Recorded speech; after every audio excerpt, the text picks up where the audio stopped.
from now on. I swear I hit the buttons and it's like, okay, we're not gonna unmute this one thing you had muted. What's up, everybody? How's it going? Hi, Narina, thank you for your daily pick. Hi, Helia, thank you for your daily pick. Hi, Tsunami. Here's that hydrate for you. And I gotta scroll up because I lost track of everything. Thank you for your daily pick. Hi, Snobby. Thank you for your daily pick. Hi, Daddy, and hi, Mello. How you all doing today? Happy Friday. And hi, Flick of the Brushin. Hi, Grim. How you both doing? Thank you for your daily pick, Grim. And hi, friends. Joining me in here for some Monster Prom. How you three doing tonight? Doing good. Heck yeah. How about you? I'm good.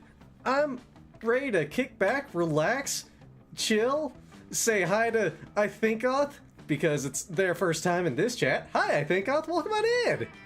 And play some good old Monster Prom with you three wonderful goobers.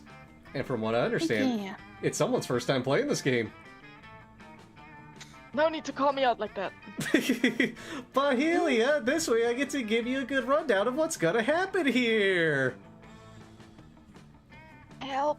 I'm blinking. Someone help me. Hey, you can blink all you want, but nobody's gonna see you blink. That's kind of how the reactive works. I need to set another. There you go. I mean, can't you set a GIF for a reactive?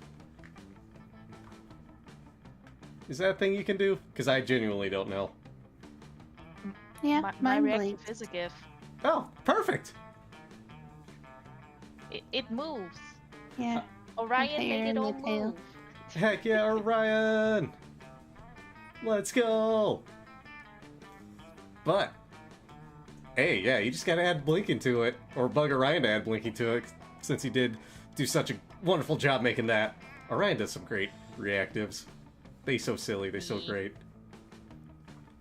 We just all scream. But, yeah, we're playing some Monster Prom tonight. So, how this is gonna work is, instead of everybody having to buy the game and join in on me, I'm just gonna hit play. And then I get to choose how many of us there are, and hey, what do you know, there's 4 people. Yeah. Now, this one, they split it up into 2 terms, whether you or not you own the DLC. I'm trying to remember, like, if the first term had anything, like, completely different you couldn't get in the second term, but I think the second term just adds more, really. So, let me ask you all, do you want to do first term or second term? I'm down for either. If you think second term won't be too much for a new person, then we can go with that. It's just going to be the same amount of as much. Just in a different flavor. A little different flavor. Instead of grape flavor, it's going to be strawberry flavor. Or cherry. Maybe that's more of a cherry. Looks like cherry. So, let's go ahead and do second term then. Let's get a full game going.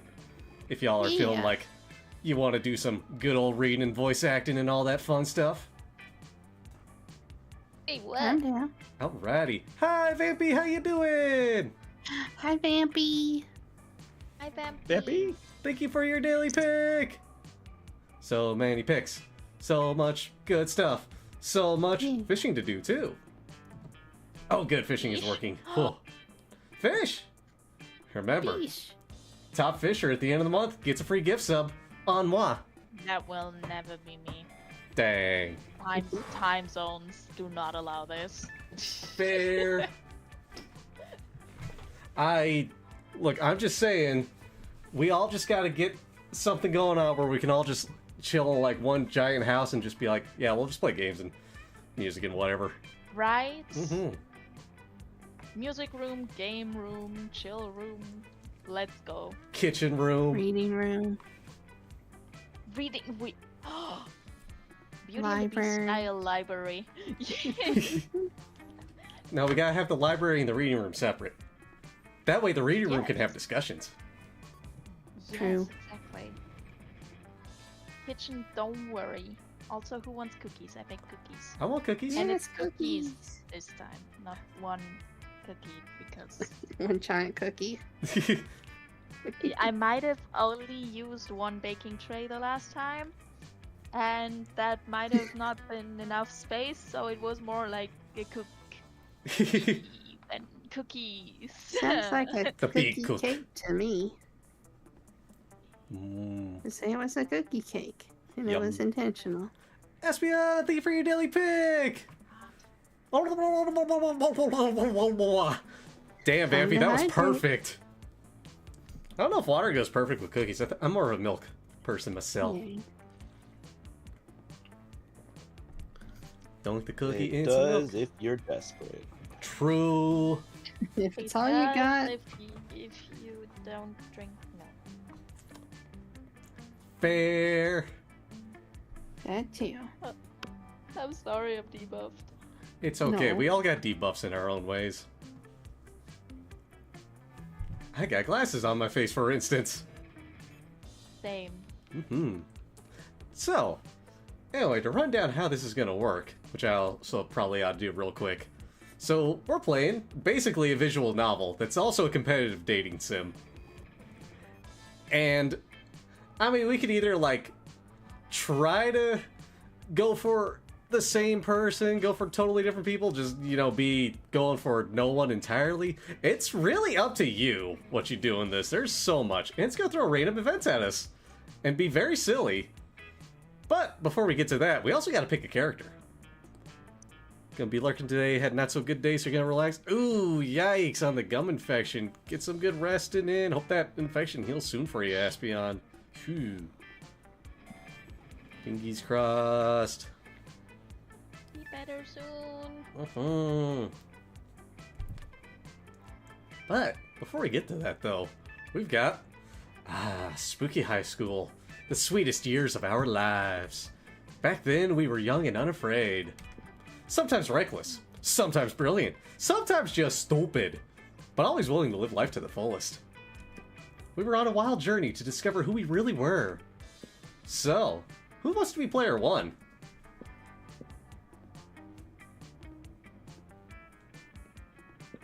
I guess I'll be player one then. You're streaming. Alrighty. You're hosting. I Oh, nominate Helia for number 2, alrighty. because this is your first Seconded. time. Sounds good. I can do this. In that case, Helia, who do you want to be? You got Fire Person, Zombie, and Frankenstein's daughter. It also doesn't really matter all that much, it's just a skin. So, Yeah, let's stay with the fire theme. alrighty. And all that. Sounds good. Now, what kind of custom name do you want? Because I just put mine in to be pretty straightforward, but you can go wild if you want to. Hi, Yuki! How you doing? I suck at naming. I'm very proud of my own name. Helia it is then. And do you want to stick with she pronouns or Yuki. mix it up? Oh, she's good. Alrighty. Showtime! Player 3. I'll pick Frankenstein's daughter. Alrighty. Alright, did some self-care today? Heck yeah, let's go! And what you want your name to be? Narina's fine. Alrighty. And pronoun was she? Yuki. Yes. Alrighty. Sweet! Finally, Tsunami. Shall I just... Tsunami's fine. Alrighty. Hey, it's gonna be easy It'd for be chat ashamed to to follow break along. up the. It'd be a shame to break up the trend. Fair. Be funny, though. And you want to My stick with the name's he Shiv. pronoun here? Yeah. Alrighty. Okay. Right. Gotta love their chimes in here. How's this thing going? Oh, we just getting started, Yuki. And it's gonna get silly. And hopefully everybody has a great time with this. But you know, we've yet to experience its ultimate challenge, the Monster Prom. Dun, dun, dun. I remember it clearly. 3 weeks were left, and as we fantasized about our dream prom dates, we were all scrambling to catch the attention of one of our 8 most charismatic classmates. Lights are so bright in your room. Whoa, let's go! New lights! Scott Howell, 21.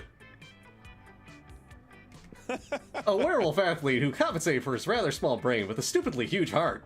And who's normally voiced by Ego Raptor. I think that's the only VA I can remember here. Miranda Vanderbilt, 19. A sweet mermaid princess who was as cute as she was genocidal. Wait a second, is that like a high school prom? Yeah? Yes. Why is bro why are they Yeah. so... Yeah? Don't worry You know, about some it. people don't want to leave high school. Yeah, I can see that.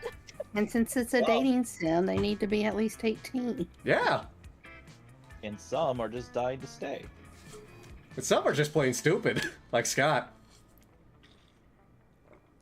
Why are there 20-year-olds in high school? You know, the game even points that out. I'll be real here. The game has some dialogue that actually points that out. It's just like, huh? But we also got Polygeist, the origin of the hi, Polly voice that I do. 22? A party ghost with an insatiable hunger for all the wrong things. Damien LeVay, 21. A fearless demon with a taste for destruction and a love of fire. Liam de Lioncourt, 400 something. He thought everybody else was bad enough. Now it's one of my novels. A hipster vampire whose standoffish demeanor hid the fact that he was truly a lovable dork. Still one of your novels? Yup. Zoe, forever? An eldritch cutie who went from endless deity of the dark realms to the ultimate fangirl. Calculator Hewlett-Packard, version 1.0. A library computer who had become a sentient robot ready to experience life to its fullest. And Vera Oberlin, 23. A mean, self-made Gorgon with a merciless sense of business. It was clear it had to be one of them. But who? We only had 3 weeks to choose our prom date. And even more daunting, we only had 3 weeks to woo them and conquer their heart. But as I already said, we were young and unafraid. And we were ready to start. Welcome to Monster Prom's stupidest pop quiz ever. Monster Prom very nuts, Nami. All minds are rotten, but they are rotten in so many different ways. Worry no more. We're now using our PhD in bullshit to diagnose which kind of deviant sicko you are. Monster Prom's stupidest pop quiz ever, trademark. We'll throw a bunch of absurd questions at you and turn your answers into your character's stats. This way, each of you will start by having stats that better reflect your true selves. So this is where it really starts to deviate and get crazy. Let's start. Now, as I said, we're going to pick 3 different questions here. And they're going to affect our stats. Such as, if you were the leader of a new country, what would your flag look like? Flags are outdated symbols that lead to unnecessary nationalist exaltation. We will replace flags with a national QR code that will provide online coupons for free burritos. Just Garfield's face. It's a power move. There's no doubt you're the supreme leader of your land if no one stops you from making Garfield the flag of your country. Or I'd go for a simple 3-color stripe approach where each color represents one of the country's values. Blue for diplomacy, purple for patience, and red for the blood that will be spilled if anyone tries to overthrow me. Make sense so far? No.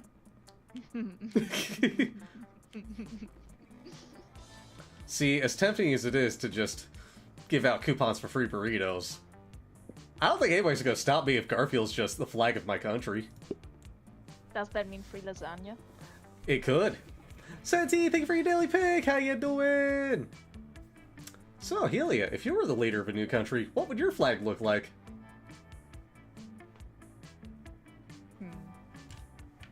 Choose wisely. Or unwisely. The choice is yours. I'd go for a simple 3-colored stripe approach, where each color represents one of the country's values. Blue for diplomacy, purple for patience, and red for the blood that will be spilled if anyone tries to overthrow me. Ooh, good choice. Good choice there. How about you, Narina? Free burritos for everybody. Alrighty. And Tsunami?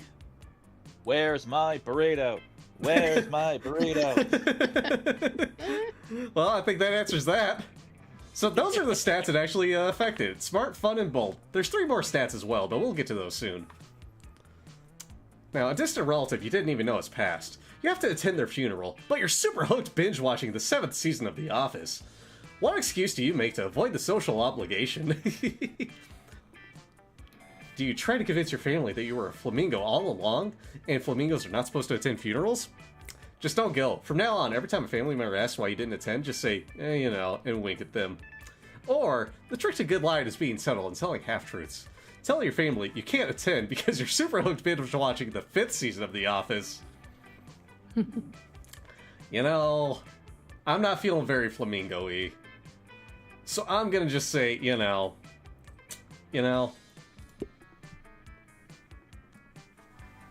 How about you, Helia? Last name. Alrighty. You know. Narina? Third option. Alrighty. And Tsunami? I'm a flamingo. I'm a flamingo. Alrighty. Before I pick that, though, I gotta say, oh my god, it's Gabby! Hi, Gabby! How you doing? We miss Hi, you, Gabby! Gabby. So, let's see. Flamingo for you, Tsunami? Yes. Alrighty. So bold, charming, and smart. Senti! Congrats on the 100 stream streak! Let's go! Wow. Woo! Nice. Your partner just gave you a cool gift for your anniversary, but you totally forgot! Quick, come up with an idea for a great gift! A silly toy that makes silly noises, an art commission by Picasso, anything on fire, or a weapon. No, a weapon on fire! A friendly Roomba with wobbly eyes, a pony, always a pony, or the head of their fiercest enemy. You know? I might just go with an art commission by Picasso. How about you, Helia? Teebs, thank you for your daily pick! Hi, Teebs, we miss you, and hi, I Deal. would like to say the head of their fiercest enemy, but let's be real, I'm more like a Roomba with wobbly eye, kind of.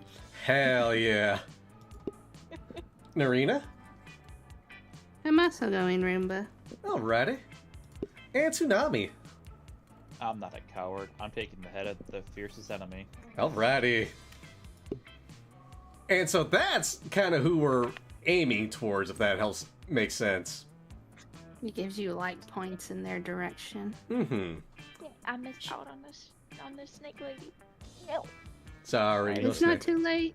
It's true. That's just who you have points for, but you can always pivot towards somebody else. And then succeed or fail. Also, each character does have stats tied to them that you want to aim for, so it can also just, like, change totally. It's true. Mm-hmm. Now, you find a genie in a bottle. You can ask for whatever you want. What do you ask for? Is it him not to be so cliched, a genie and wishes so mainstream? I don't ask for anything. I drink the genie from the bottle. I can grant my own wishes! Infinite confetti! For Shinji and Kaworu to be canon, a rainbow that you can eat, or his friendship. Chug, chug, chug!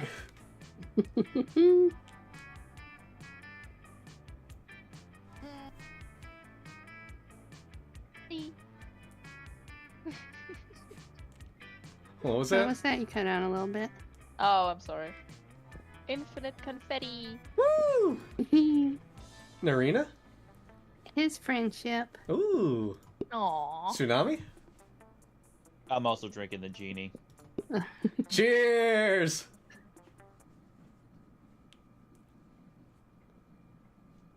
And now, with that, our stats are being determined.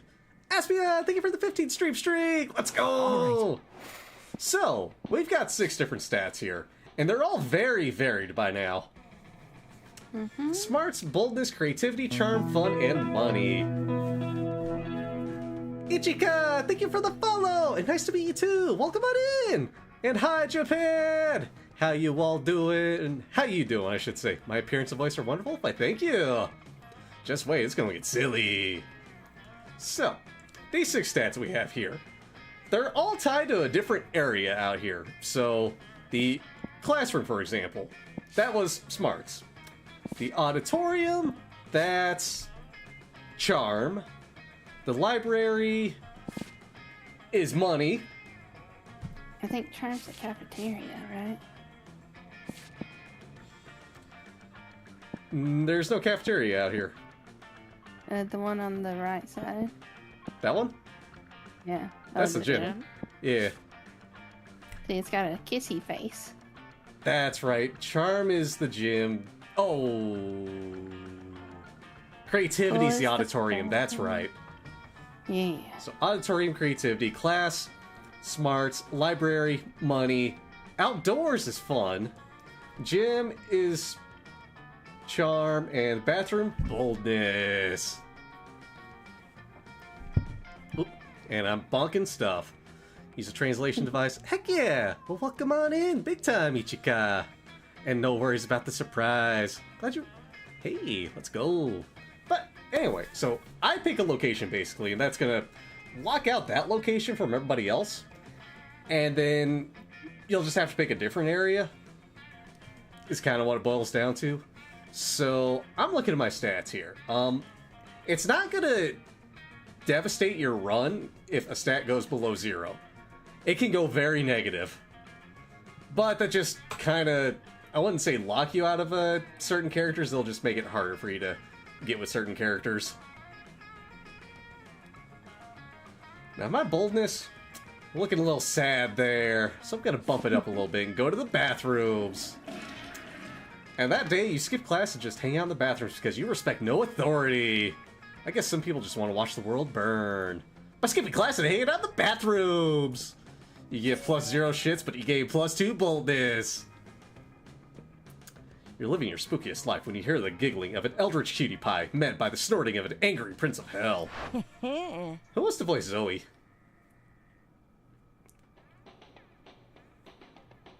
Elia, you want that one? So are we each voicing one of the debatable ones, or? Just any of the characters, can, really. It kind of adds to the excitement of it. Mm-hmm.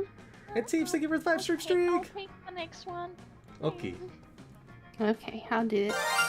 Shiny I'm boy. not saying that that's definitely how you lost your horn. I'm just saying that's one of my headcanons for it. Hi, Mike. Thank you for your daily pick. It's Stretch. Tsunami, you want to voice Damien, or you want me to voice Damien? I'll voice him. Alrighty. Headcanon. Yeah. I imagine you lost it in my mind when I think of all the cool adventures everyone at Spooky High must have gone on before I joined you all as a regular girl. Regular girls don't come up and ask me if I've notably sacrificed my horn for the coven because I'm secretly horny for hope. Excuse me. Okay. Also have a Spooky High Seas. AU, where the whole school is a pirate ship, and you lost your horn to a bad case of scurvy. Huh? What? Fuck scurvy. If I was a pirate, I'd only get the coolest, most dangerous diseases. I also wrote a human high, AU, where you're not missing your horn at all. You're missing a wang.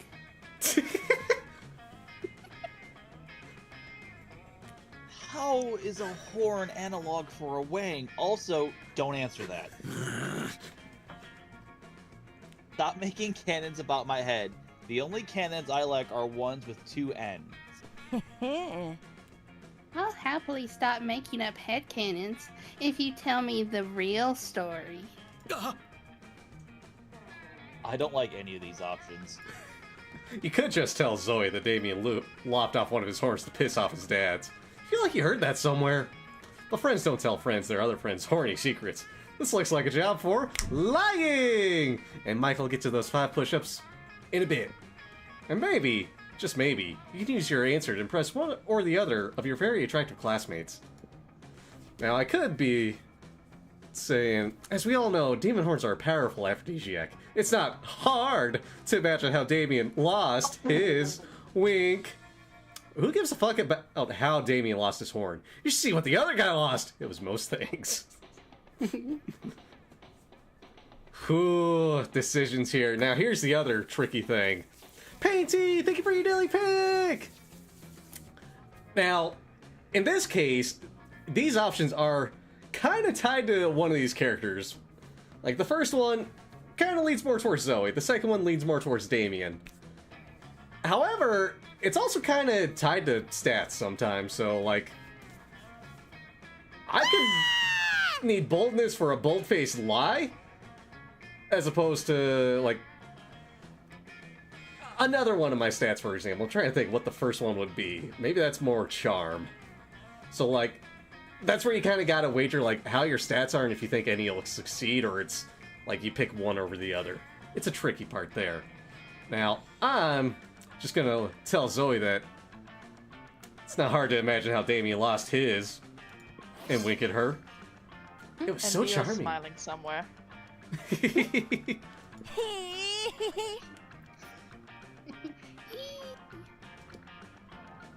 This is going to be the best ultra-realistic spooky high fanfic ever! Everyone else in the fandom will be so jealous that I actually got the dirt. And that the dirt is so, well, dirty. Rad! Yeah, Zep is right, Zoe. But don't cry over a spilled horn. I've got a whole another one right here. Huh? OMG! Zep, I can't believe you know all of Damien's secrets. Huh? Nobody knows all my secrets. I just sometimes let people share the sexy ones. You know so much about spooky high and sex and romance and aphrodisiacs. Would you help me explore all of it further? As a consultant of my fan fiction? It would be your honor. If there's one way to that tentacled weirdo's heart, it's definitely through spooky high fanfiction. You gain +2 creativity and +1 fun. So that one worked out in my favor. I picked the right one, and I got stats. Otherwise, if you pick the wrong one, you're gonna lose something. Let's do this! So, Helia, while I do 5 push-ups, where do you want to go?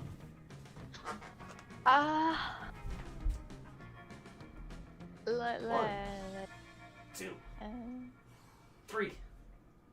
I think creativity looks a little meh. So what's it at the auditorium? Yeah, creativity in the auditorium. And my chair being a goof. So, auditorium. That day while rehearsing for the class play, it's as though the muses themselves had decided to give you figurative oral sex. Your performance is intense and inspiring. It will be remembered for generations. It's pretty rad by high school plays' standards. You gain +2 creativity! You notice Polly stumbling around with half her body inside a wall. She looks like she's having a great time. Calculaster doesn't seem to think so, though. Alert. Friend exhibiting non-standard behavior. Viral infection probable. No way, dude! I just got tested! I'm just super duper.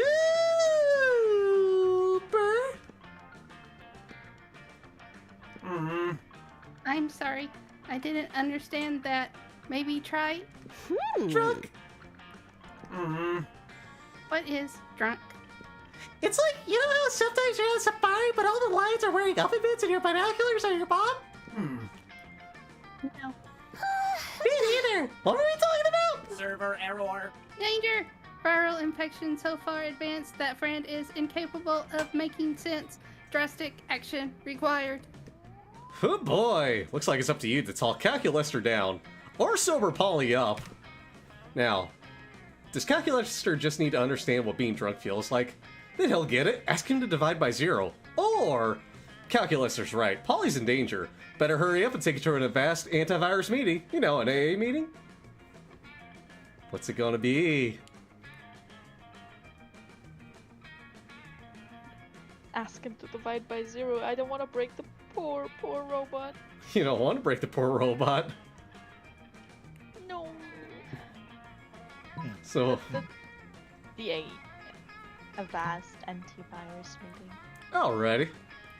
Awesome, Boo! Oh boy, we're going to AA? I just free cookies and chanting all these fun rituals? It's just like the suicide cult I was in right before I died. Oh, only one problem though. They kind of don't like it when you show up drunk for some reason. And I'm like super drunk. So let me just sober up real quick using my ghost powers. 1 sec. Okay, looks like there's only one copy of each of you. I remember my name and what day it is. I don't like to believe that I am the very best dancer. Yep, totally sober. Let's go get some cookies. Success achieved. Analysis. Virus appears to have subsided. Intervention no longer necessary. Initiate celebration. Hip hip. Hooray. Hip hip. Hooray. Oh man, does this mean we're not going to AA? Lame. Now I gotta get drunk all over again.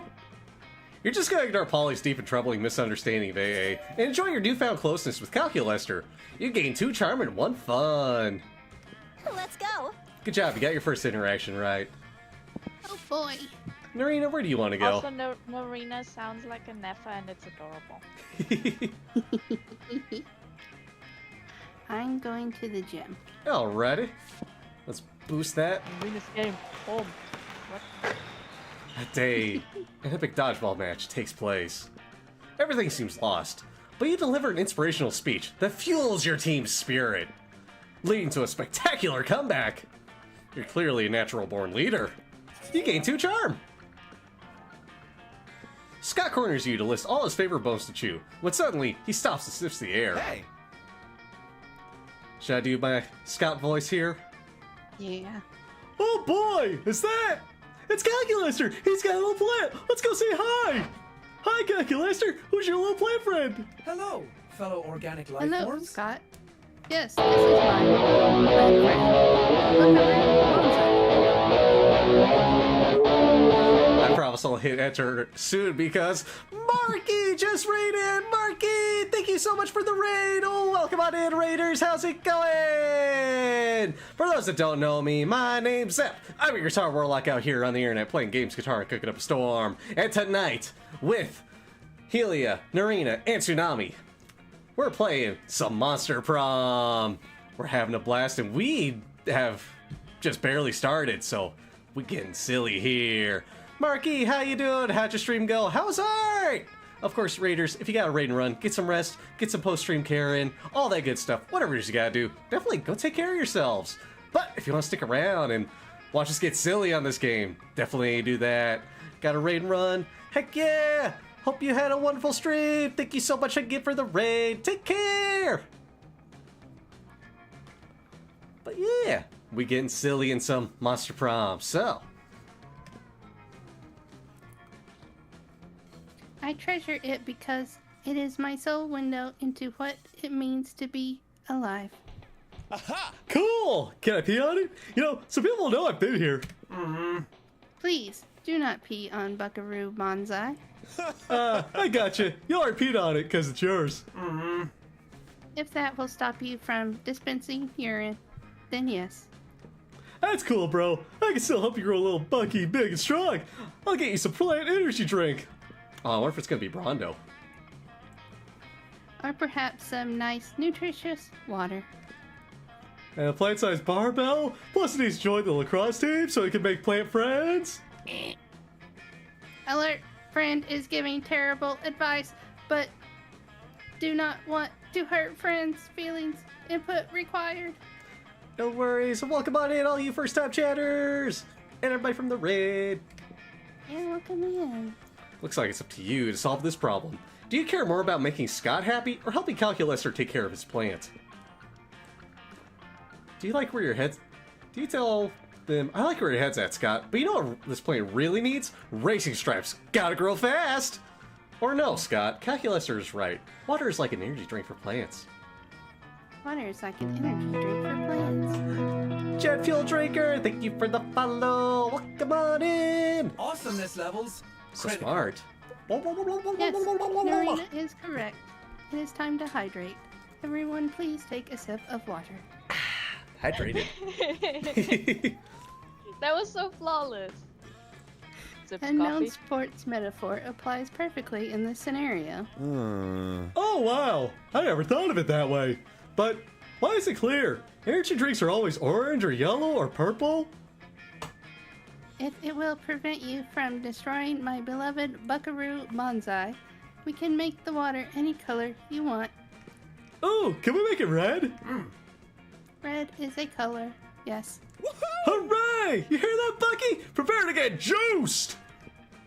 Before you know it, Scott is doing all of Calculester's watering for him, and you're making a small fortune canning energy drinks for plants. You gain 2 money and 1 creativity. Sure. Alright, Tsunami, where are you gonna go? Great question. I have those sometimes. Yo, I haven't seen purple drink in ages, Maverick. Let's go to that tree. All in right. the back. Have some fun? Fun tree, a fun tree. That day during recess, you start a half-hour rave that goes full crazy. You have no idea how it escalates so much, but at one point there are like 300 people. Someone summons demons from a nightmare dimension. The consequences might distort the fabric of reality itself, but who cares? It's a rad party. You gain 2 fun. Oddly enough, you notice Damien and Vera having some kind of business meeting? At least, they're both sitting holding manila folders. You move closer to see what's up. Hey there. Oh. Now, Damien, it seems we both agree that William, the incubus, is a piece of sin. I swear I can read. The incubus is a piece of sentient garbage who deserves harm. True. I believe that together we could make William very unhappy. I've prepared an action plan for a potential merger. Have a look. Vera opens her folder to reveal intricate charts with titles like Derision Coefficient and Maximizing Humiliation Dividends. I brought a folder too. Damien opens his folder. There's a piece of paper that says punching on it. I admire your simplistic approach, but I think we need a plan that utilizes both our strengths. Damien nods and turns over his piece of paper. On the other side, it says, punching hard! These two are never going to come to an agreement unless you step in and mediate, so you tell them your idea. Is it use this convenient list I brought that shows all his greatest fears in order of severity, or while he's sleeping, replace all his organs with live possums?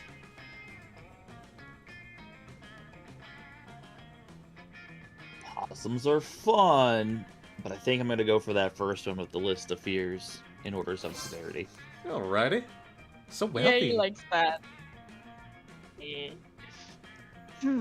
Most of these fears seem pretty standard. Clowns, bees, entropy. Corn? Corn! That has been quite pleasing. Interesting, very interesting indeed. I think we'll be able to accomplish some marvelous things with this list. Does it say punching anywhere on there? Yes, but it's at the very bottom of the list, below libraries and fish. Okay, as long as it's on the list, I'm in. The way Vera's eyes look right now, she's right at the top of the list of your fears. Hot! You gain 2 smarts and 1 charm. Trade places. Alright, now we get something silly here. Everybody chooses a TV show. Say your choice out loud to the rest of the players before clicking.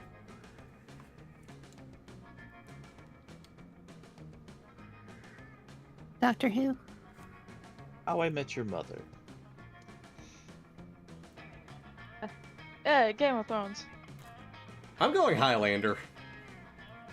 Oh, good choice. Player orders decide based on how sick it would be if the opening theme for the TV show was an intense Gregorian chant. I mean, What? Well, not mine. I think Helia kind of tastes that one. Yeah. I mean, Because I think it already is. Basically. I was about to say it kinda like it's halfway there. Alright, so Helia first. Who's second place? Yeah, I think it's Narina. Marina, Doctor Who, definitely. That sounds fun. Alright, between Tsunami and I Don't think it's me. think it'd don't be think it's silly as hell, at the very least. Alright, week 1, it's noon. Now, Helia, Let's do you get to go this. first. But instead of picking a location to go to, now you're actually choosing who to sit with. So, ignoring the bottom left one, everything else, dateable option. So you get to choose who you want to try to riz up. Bottom left with the cat girl is actually a shop, so you can buy an item there and totally fuck around.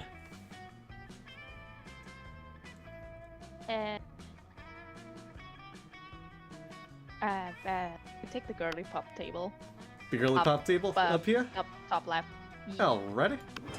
You arrive at your chosen table to find Miranda folding napkins at Vera.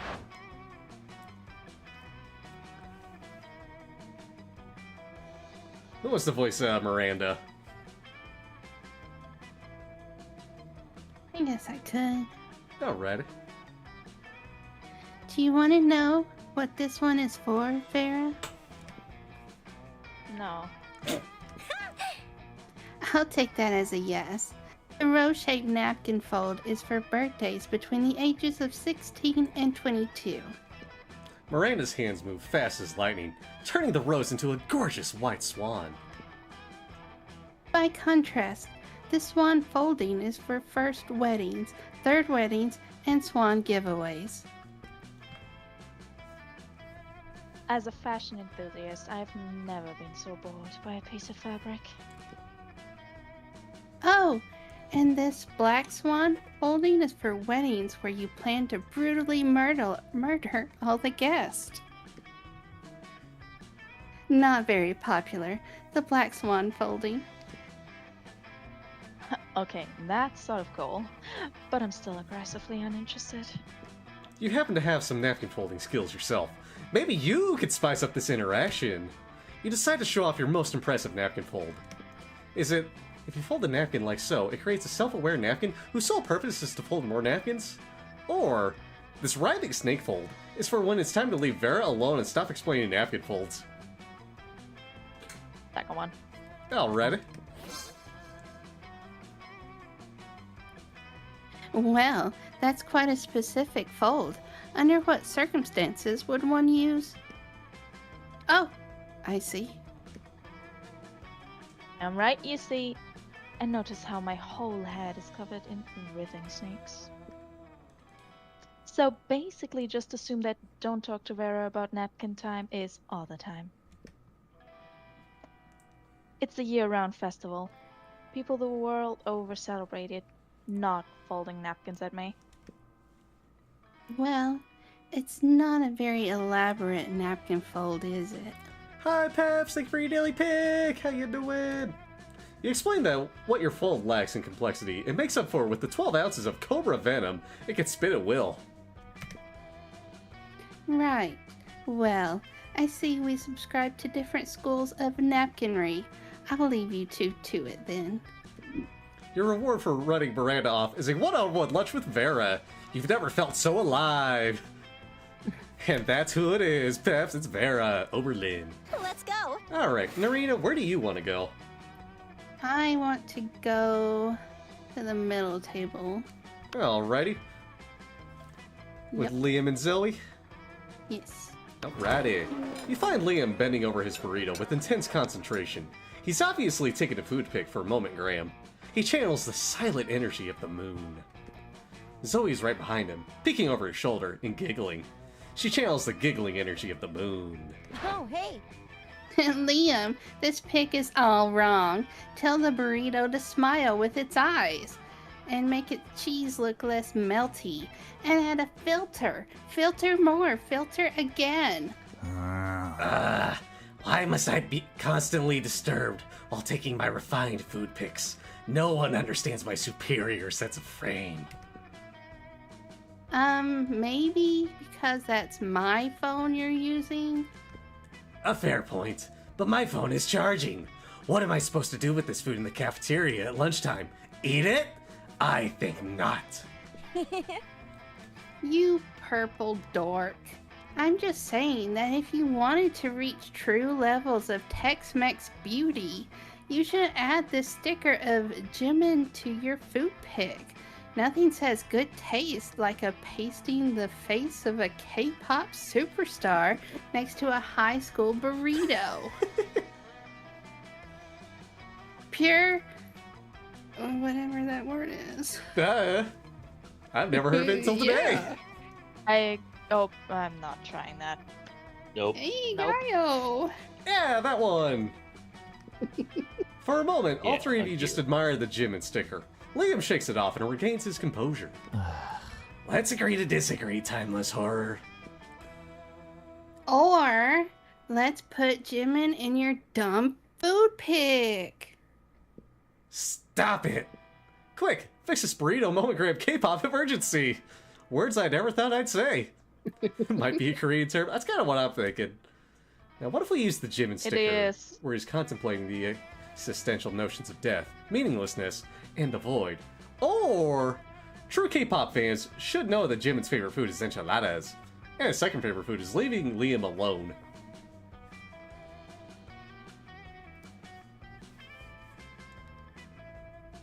The goofy The things first one. girls do trying to act cute for their boyfriends. Ah! First one? Yeah. Already? So he likes it. You had me at meaningless. I'll allow this nonsense. Yay! Now snap that thing. I must admit, Jimin adds a quiet, powerful pathos to this bean and cheese burrito. This appropriation of mainstream culture is quite satisfying. Zoe's pick goes mega uber super viral, and now the whole world is Jimining their burritos. Jeez, the internet is weird. But not as weird as your high school. All right. Alright, my turn. I'm gonna pop by the shop. Hey, stranger. What up? I can't remember her name. Hey stranger, it's been a while. I've missed you. It's okay, you can look at my stuff. Alright, so, here's some things here. Now, I'm too poor for these 5 things here. Damn, I only have 5 money. I can't afford a PR agent, boo. But, could get some events going. Ooh, I'm trying to think of what I haven't seen yet. There's also a mystery box. It's free. But I think I'm gonna go with lemons. the... What was that? Oh no. Lemons. It Lemons. haunts me. Oh, blah. Lemon. No. I mean, there is a sexy fake Latin accent, but I think I'm going with the fake title of nobility here. No refunds. Totally legit. Yeah, it's legit. See, it says totally legit. Would they be lying on a piece of paper? Paper can't tell lies. Never. Mm-hmm. Especially with a wax seal. Yep. Sure. That's how you know it's official. All right, Tsunami. Which table do you want to go to? Let's go to the girls' table. If I can. The one in the top left? No, you can't. Yeah. It's either the two on the right that are still bright pink. Then let's go top right. Alrighty. With Scott and Damien? Yeah. You sit down to enjoy a nice, normal meal at the Spooky High Cafeteria, as usual. Lol, JK, something fucked up is always going on here, and today's no different. Hey, bro. Oh, hello, Tsunami. Did you want to come sit with us in our... Imaginary friend. No one else is here. Their imaginary friend roars, and the whole cafeteria shakes. Okay, Tsunami. You have some smarts. You're probably going to figure this out pretty quickly. Damn right, you got some smarts. You got 13. Why do we have a wild beast under our table? Why don't you take a guess? He's asking you to guess because we totally forgot our plan. God, no, we didn't. Shut up. We were going to teach you the piano, or maybe the saxophone. I lost my notes. No worries, no notes needed. You know exactly what they should do with this wild beast. The wild beast should be the new school mascot, put him in a sports jersey, and let's rock. Go team! Or, it's obvious you brought such a beast to the kitchen to turn into the next Monster Chef champion, so you could split the big Monster Chef cash prize.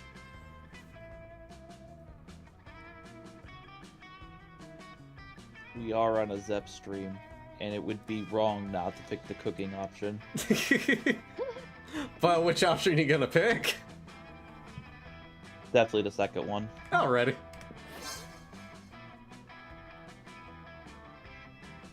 What a kick-ass idea. Which is obviously ours. You're right, that was our idea. Hooray! We're geniuses! And I have just what we need here. Training montage music! Suddenly, you start a training montage in which the three of you try to teach cooking to the wild beast. You suck at it since you're not big chefs yourselves, and also because it's a wild beast and it keeps on devouring people and wreaking havoc, but it is quite an epic training montage. Afterwards, you're all sitting excited in front of a portable TV. The Monster Chef show is about to start. You're holding cute supportive signs, and you even got yourself a custom-made t-shirt of the wild beast. Whoa! This is the big day! Also, how is it that we trained the wild beast and is now on the show if it's still noon and the cafeteria time hasn't even ended? Scott, time works mysterious ways when it comes to training montages. Okay, boys. I only hope it isn't a souffle challenge. We know the wild beast isn't good at souffles. The wild beast isn't good at anything aside from devouring people and wreaking havoc. You quietly watch the show.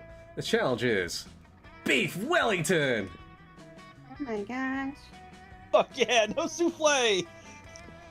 Not so surprisingly, once the challenge begins, the wild beast just starts to devour the other contestants and destroys the show set. You see the judge screaming, "Who the fuck let a wild beast enter the competition?" The wild beast is disqualified. Well, I guess that's it. We might not have won the cash prize. We won the first level of prizes. A raid from Nettie? Nettie, thank you for the raid! Oh, welcome on in, Raiders. How's it going? For those that don't know me, my name's Zep. I'm your guitar warlock out here on the internet playing games, guitar, cooking up a storm. And tonight, with Helia, Narina, and Tsunami, we're all playing some Monster Prom and getting silly. Nettie, how you doing? How'd your stream go? How was the art? What you art up today? Now, Raiders, if you got a raid and run, get some rest, get some post-stream care in, all that good stuff. Whatever you gotta do, definitely go do that. Go take care of yourselves. But if you want to sit around, stick around, and get silly with us playing some Monster Prom, oh, you're more than welcome to. Ooh, building models. What models were you building? Orcs? Ooh. Prize of laughing at our wild beast fucking up everything in the Monster Chef set. Which is a memory we shall cherish forever. Is Damien Ray to cherish memories that include you? Wowie! Age of Sigmar Orcus? Ooh! Trade places! Alright, everybody choose an object. I'm gonna go with my giant hydration vessel of water. Lava lamp. Ooh. Lord. I go with my Bing Bong plush. Hell yeah. Player orders decided based on how disturbing it would be if an insane person decided to date and marry the selected object. Start debating now. Well, Bing Bong does miss his wife, so maybe that's appropriate and not necessarily too disturbing.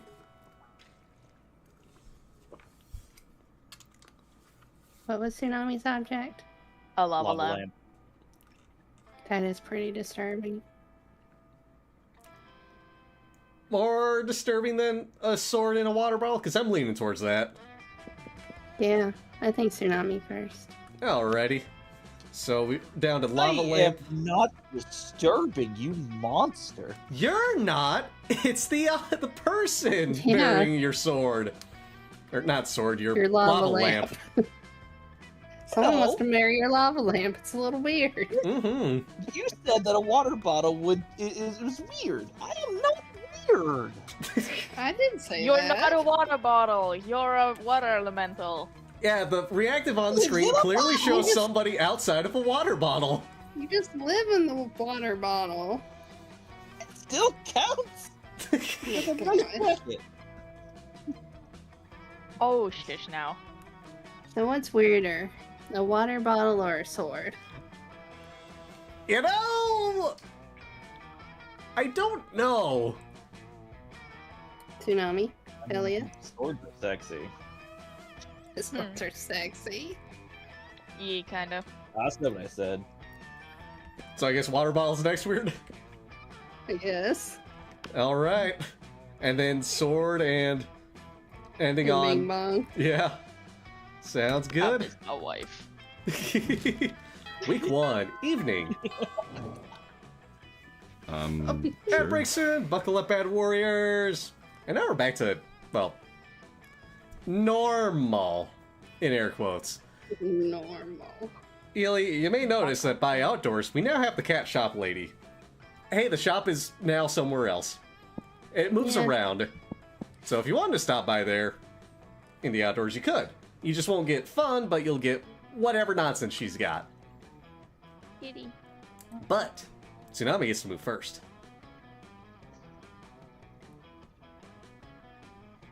That's a great question. We're gonna go for boldness. Alrighty. Over to the bathrooms. Yeah. That day, you skip class, intending to spend the term in the bathrooms. But you encounter 3 wild hyenas on the way there. Who the fuck runs security here?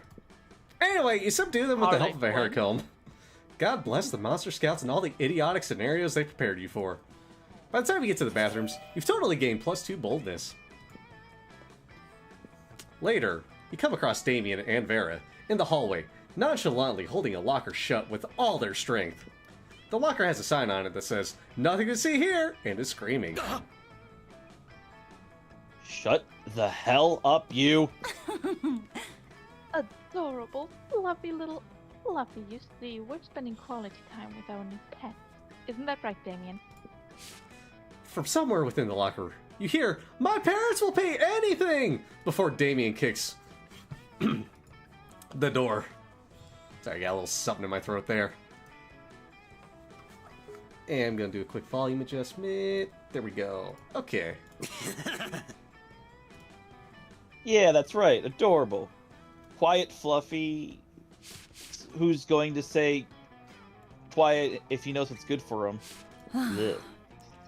You know, I don't really have a great track record with pets. I had some mice for half a day, but my hair ate all of them.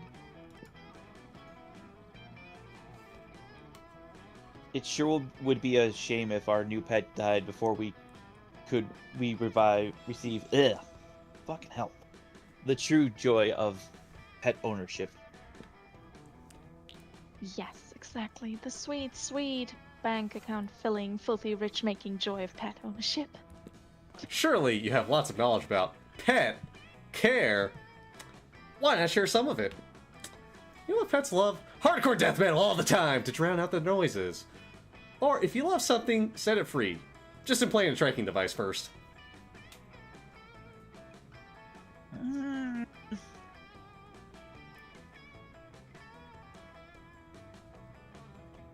Let go.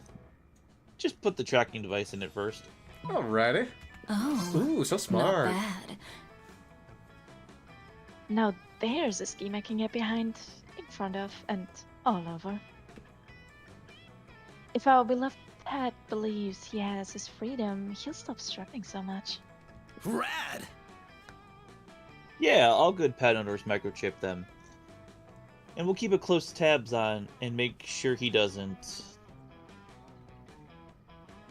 Get hit by a car, or impregnate neighborhood pets.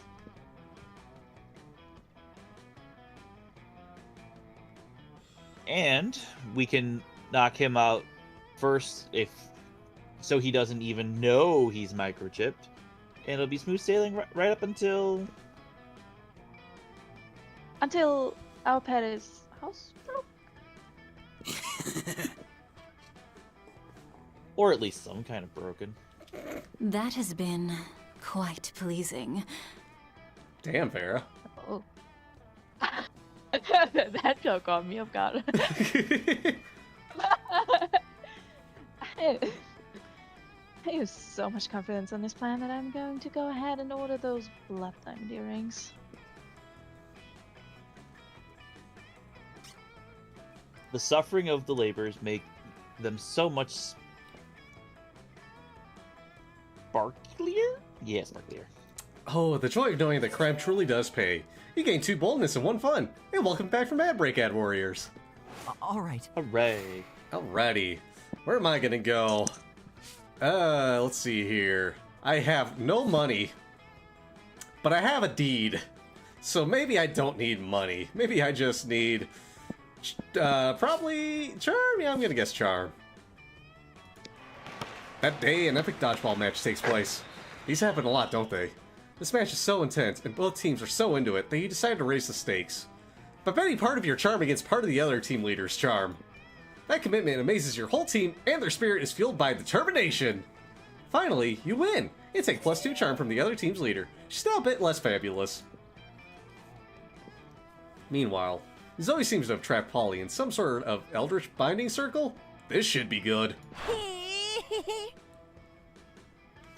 Tell me, tell me, tell me, tell me, tell me! Girl, where's your chill? I already told you like a million times how I died. Yeah, but each time you told me something different.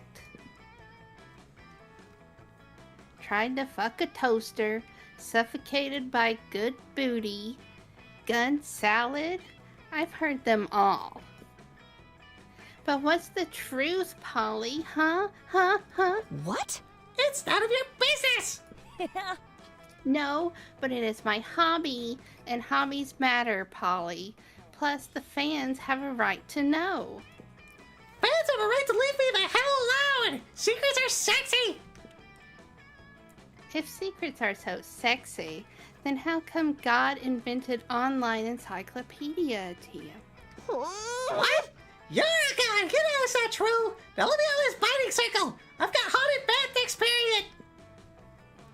Sure, I'll let you out if you tell me how you really died. Polly gives you a pleading look. Zoe gives you an excited look. As usual, it's up to you to figure out who to help. Ooh, let's see here. Polly's right, secrets are sexy, and I'll prove it with my new espionage AU. Spooky, highly classified. Or Zoe deserves to know the truth. If you tell it to her, Polly, I will give you a huge bag of cocaine! Lame. Ah, damn it, I'm not so wealthy. Oh, come on! You think this is the first time someone's offered me a pound of cocaine in exchange for secrets? Give me a taste. Let me know you're legit. You've got no choice. You open your bag of cocaine. Ah, it's crickets! It's just a bag of crickets you painted white! Hey, that's smart. Why did you think this would fool me? I do drugs all the time! Crickets are everywhere! This is unacceptable! Using her reality-bending powers, Zoe takes over the mind of the crickets and transforms them into shambling humanoid cricket pile. And my guitar input is there. Hi, Hot Rod, how you doing? It forcibly ejects you from the building. Smooth move, cricket hole. You lose 2 smarts and 1 charm. Let's go. Narina, where do you want to go? Let's go.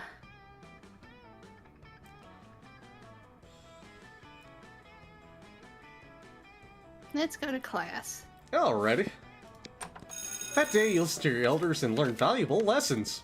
Sometimes, after all the monster nonsense and the dating gimmicks, you forget that attending class is supposed to be the primary activity at this high school. You gain 2 smarts. Whoa. You catch the tail end of a classic Zoe calculus or exchange. But student X teacher fic is super overdone. It makes me really uncomfortable because, like, the inherent imbalance of power. Like, could you imagine how problematic it would be if PGS hooked up with one of us? Yuck. Server Should I error. do the robot for now? It's okay. I cannot seem to recall what Principal Giant Spider looks like anyway. Image BGS not found. The joys of new students adjusting to the rules of Spooky High. Let's get down to business. Oh, you can do her. Oh god. You there! Killing Machine and Abyssal Terror. Rude. I need an impressive ally in my fight against the reign of the What? LaVey's. LaVey's over the 8th Circle of Hell. Input quippy response about your sense of fashion being from the 8th Circle of Hell. If no need for your robo-criticism, what I need is the power of a being beyond the average monster to aid in my glorious and righteously justified takeover. No thanks. I'd rather just write a steamy fan fiction in which you and Damien are a crack ship who hate sex just to annoy you for annoying us. We need to act now, while King and King LeVay are distracted by throwing an admittedly adorable theme brunch. I'm not leaving without one of you with me. Holy shit, she really means it. Time to help one of your classmates out. Guess you better decide which one you don't like. School is full of tough choices.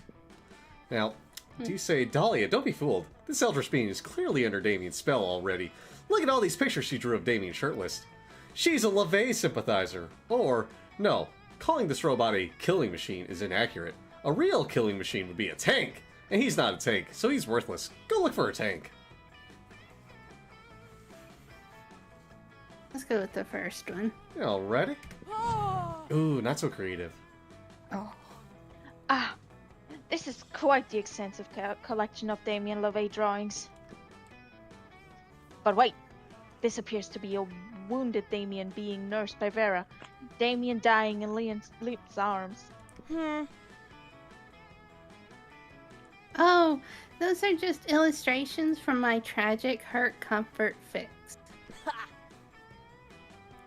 Yes, I too would be comforted by Damien being hurt. No, that's not what it means at all. It's just that people enjoy the drama.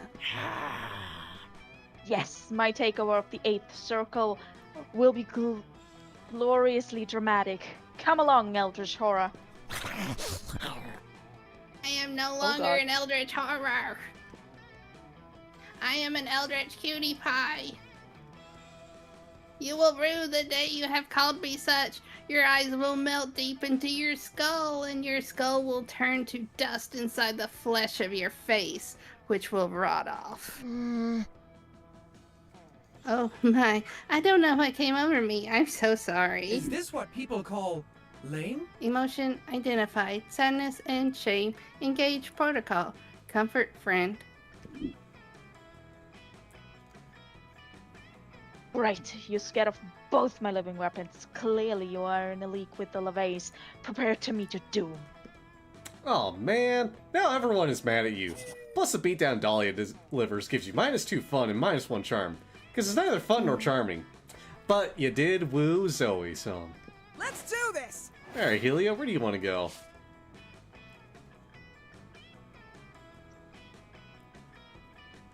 Let's go. Money. To the library? Yee. Alrighty. That day you spent some time on the library PCs. Excuse me? Click on the link to find out how!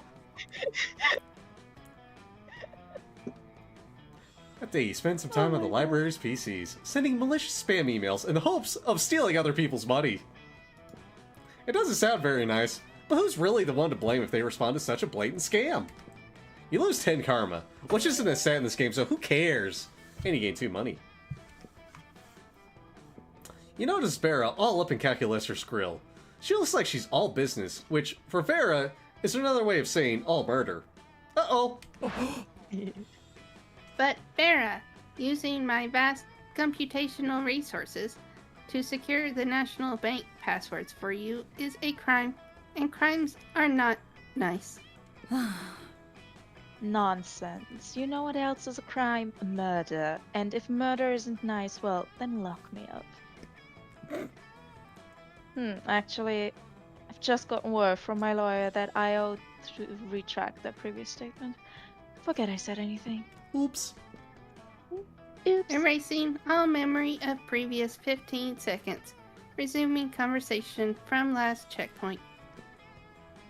But Vera, using my vast computational resources to secure the national bank passwords for you is a crime. And crimes are not nice. Ugh. This is coming dangerously close to being a waste of time. Look, Al, I'm what weaker people might call fond of you, but you'll get me those bank passwords, and I'll reassemble your component parts into a robot who will. Got it? Uh-oh. This seems to be getting a little too intense. It's up to you to calm things down. But whose side will you take? But Calculester, banks are full of money, and money is the root of all evil. Therefore, removing money from banks makes them less evil. It's the right thing to do. Or, Vera, your mouth is asking for bank passwords, but your eyes are asking for confetti! I don't want to be eaten by snakes for saying that. I'll go with the first one. Probably a good choice there. So smart. Analyzing syllogism. If evil is money, therefore money is evil. Argument is deductively valid. Criminal activity legitimized. One. Exception detected. If Vera receives all money taken in this way, how will she avoid becoming evil? Becoming?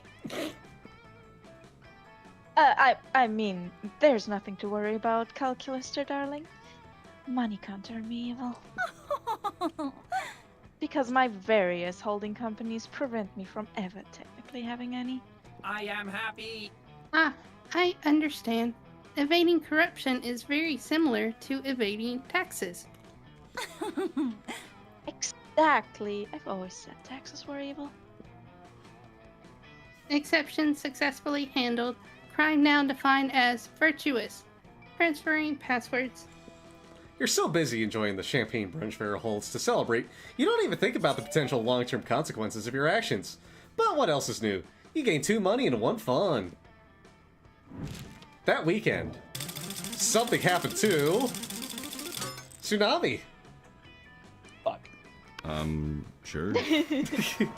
What's a rad monster to do on the weekends? Only hang out with the absolute raddest gals. In the absolute raddest place. The glorious mansion belonging to your dear spooky high friend, Juan the small magical Latino cat! But alas, even the best of parties wind down eventually. Ugh. Lame. This party was the best of parties, but it seems like it's winding down. Yeah, I can feel the frenetic party chaos joy energy fading off of pretty much everyone at this point. I'll think I'll head out, and head out, and head out, and head out if we're counting the snakes. I can't imagine anything else exciting is going to happen here.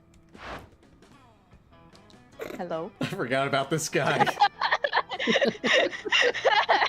Hell yeah, What an entrance.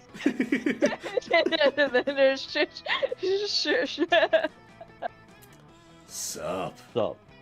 You go first, Tsunami. I got it. Sup? It's Dimitri! And Dimitri's eyes, and Dimitri's hair, and Dimitri's abs. I see this pitiful party is fading into mundane meaning nothingness. As you all will too. Unless you join me on the dark side to bring chaos and destruction down upon civilization.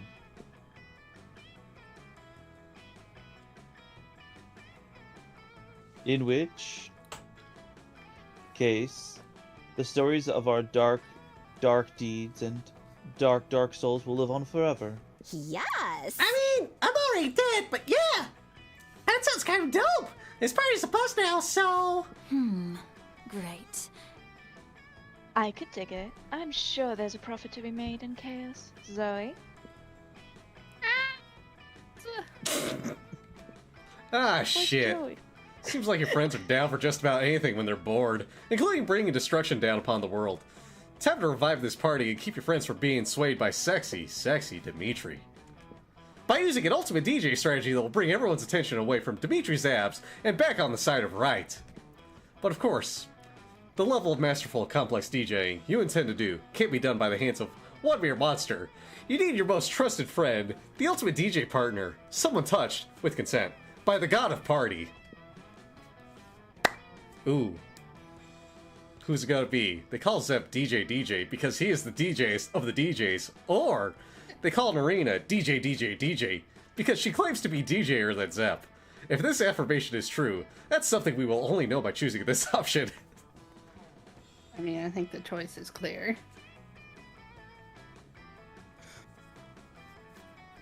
Yeah, get in here, Zep. Alrighty. So fun! You ring up Zep, who frankly was only not at Juan the Small Magical Latino Cat's rad party in the first place because he was already doing rad DJ work over at Juan the Tall Mundane Jewish Goblin's place. But Zep is a badass friend and is over at the smaller, magicaler Juan's place in no time, with all of his sick DJ tools in tow. Classic. Oh man, Zep, did you just bring the sword of DJ Destiny?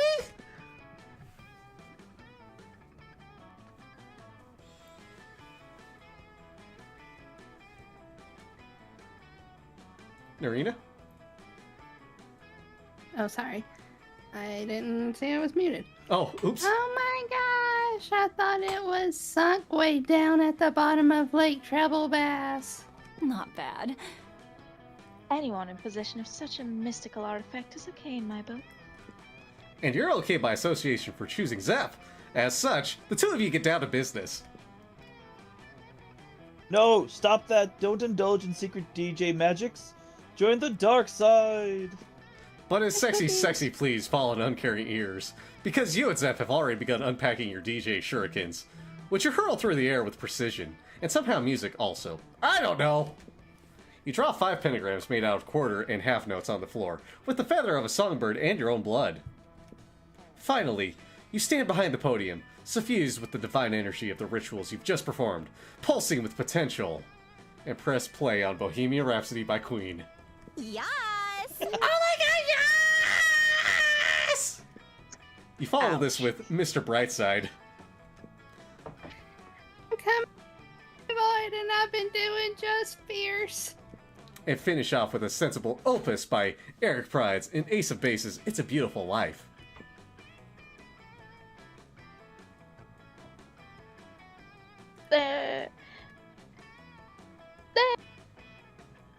And on nights like these, it really is. That tip jar is overflowing and I still may get a cut for being generous.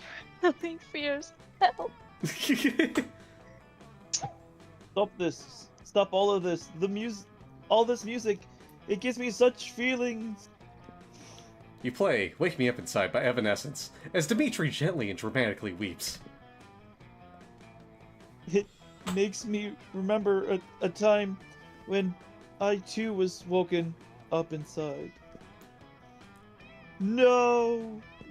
Dimitri disappears in a puff of smoke, as you and Zep keep this sick party going all night long, earning you both 2 boldness and 1 creativity. Now let's trade places!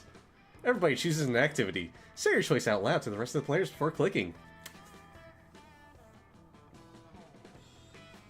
Archery.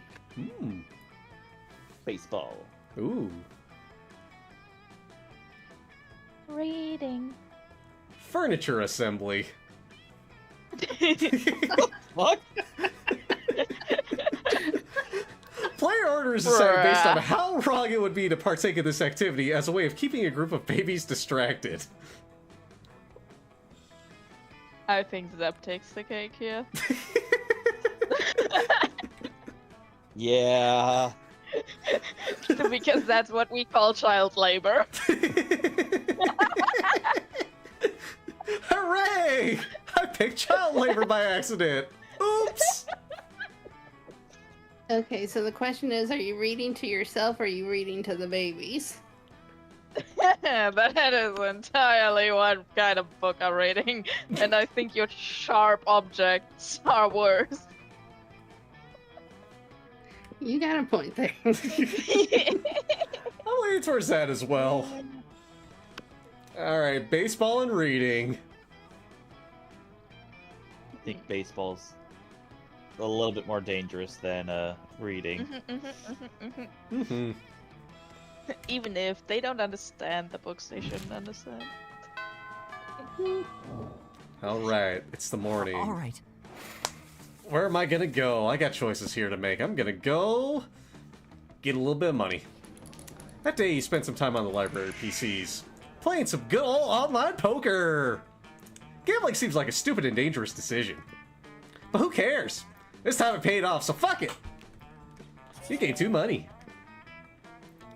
Money. You're checking out your fake nobility title. You think that there might have been a very good reason to buy it, but you fail to remember it. Nah, it was probably just to see what would happen if you owned a fake nobility title.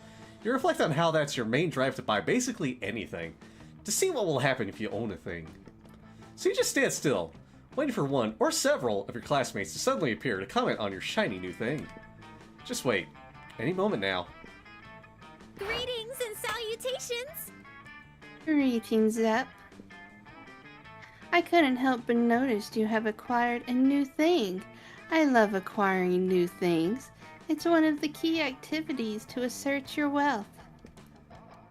Oh, a nobility title? Yeah, a real nobility title, you confirm. Maybe trying too hard on the real part. How majestic! Finally, another student of my stature in this vulgar school. Now we can do noble things. Noble things? Like leading a selfless life dedicated to help the disenfranchised? Like doing nothing our entire lives because the excessive wealth of our higher upbringing allows us to dissociate from the notion of responsibility. Oh, yeah, that other noble thing. Ah, the joys of excess. Give me a second. I will summon the Merkingdom army so we can use them for something especially ludicrous and unnecessary. My royal app is not working. It isn't letting me call the army. Dang. Suddenly, the floor cracks, and water starts to pour madly like some kind of geyser. Oh no. A silhouette appears behind the tower of water. Don't even think of abusing my army again, Miri.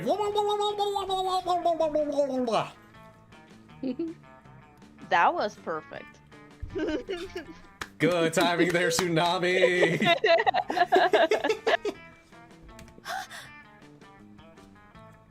Oh no. Bow to the blade of the Vanderbilt Empire. Who the hell is this? It's gotta be Tsunami. Oh yes, little sis. This is no good, Zep. This is my older sister, Belinda. This is my older sister, Belinda. There is no way of doing a royal presentation. Haven't you ever told your friends about the Vanderbilt Crown properly? Father wouldn't be happy to hear about this. Okay. Don't tell Dad. Allow me to introduce you to Belinda.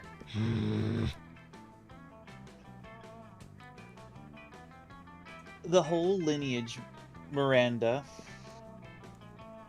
Fine. The Mer Kingdom King and Queen have no less than 5 daughters, the 5 jewels of the Vanderbilt crown. The first daughter is Ladana Vanderbilt, heiress to the throne, the master diplomat of the Mer Kingdom court. She commands with wisdom. The second daughter is Amanda Vanderbilt of the modest beauty, the high priestess of the Mer Kingdom's main religion. She commands with love. The third daughter is Belinda Vanderbilt of the Merciless Fist, the chief commander of the Mer Kingdom's armies. She commands with fear. And Let me take care of this one, sis. The fourth daughter, Miranda Vanderbilt of the obnoxious entitlement. She wears a crown, so I guess it makes her a princess too. stop it, Belinda. I'm just speaking the truth, sis. Before it escalates, you point out they said the king and queen had 5 daughters. We don't speak of the fifth one. But we should speak about the fact that I don't have my own cool royal portrait. I want one. That's how it always is with you, isn't it? You want. Well, you're not getting everything you want just because you want it, Miri. Look at us. We take responsibility for our realm. We don't parade the Vanderbilt crown like an accessory as we serve it. Ugh, you have no purpose. And now look at you, using our soldiers, serfs, and resources as if they were your own personal toys. It's not about the Mer Kingdom can do for you, but about what you can do for the Mer Kingdom, Miranda. No, really, Miranda, tell me, can you do for the Mer Kingdom? Don't you want a fancy portrait? Earn it. You catch Miranda glancing at her sides, as if hoping for a serf to be around there, in order to take on this task. Luckily, your insane devotion for her kind of makes you a serf, which you now realize might not be healthy nor beneficial for you. Regardless, you take on the task and say, "Ha! Fool that you are, Belanda! Let me present to you the fourth daughter of the Vanderbilt crown." Ooh, Miranda Vanderbilt of the very nice hair, keeper of the best hairstyle in all of the Mer Kingdom, she commands with style, or Miranda Vanderbilt of the commanding voice, very good at asking stuff from other people and treating them like serfs. She commands by commanding? Ooh, this is a tough one here. But I think I might have to go with the first one. We're going with hair. Yes! So charming. I do have very nice hair. Thanks, Zap. Problem solved. Can I have my fancy portrait now? No, Miri, fuck. This is the whole issue. Stop demanding stuff and start earning it. Earning? Yeah, you can't live your whole life with this shtick of being pretty and the pretty pink princess and thinking that it entitles you to demand whatever you want from whoever you want. What's wrong with being pink and pretty? Don't bully me. I don't give a fuck about that. Damn, your idea of femininity is pink. My idea of femininity is having a sharp teeth. Everything goes with that. Disgraceful. The problem is the princess part. You focus too much on the idea of being helpless damsel and too little on what really means to be a ruler. It's disgraceful. You have no purpose other than giving orders and making your inferiors miserable. Ugh, you'd be more useful as sushi. Damn. Honestly, you should be more... Wow. Honestly, you'd be more useful as sushi, sis. Game stole that line from you. Yeah. Disgusting! I don't want to be sushi. Now I want sushi. I don't want you to be sushi either. So why don't you start doing something, anything with your life? You need to develop some drive, some motivation. Come on. I trust you, Miri. I'm sure this is just the first of 3 acts that'll lead you to a meaningful change. Huzzah! Yes, I can do it. Huzzah! She leaves, running in a very cute and enthusiastic way. You'd make a great ally. My little sis, finally learning some depth. I'm so proud. And you, piece of tuna, what are you looking at? Go help Miranda in her journey. God knows if she has no help, she'll end up as sashimi. The poor thing. Tuna. Serve her well. Or only date you'll score will be with my cleaver. Eep. Oh, War is calling my name. I'd help her myself, but War's calling my name. See ya. She rips the fabric of space and time with her cleaver and leaves through some kind of portal. You gain 3 boldness for taking upon the most arduous task the school has ever seen. Giving Miranda some depth. Good luck! Aww. Let's go. Alright, Narita, where do you want to go?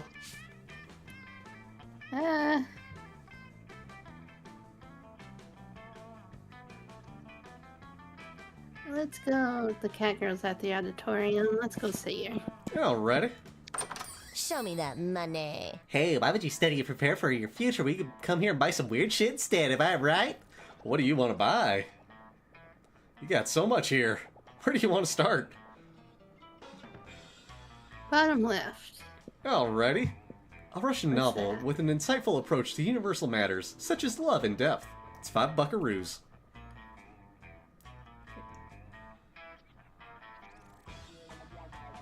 What? Go 2 up. A fake badass tattoo? For $5? Right one? A motivational poster. Also $5. Oh, Top middle? A PR agent. For $6.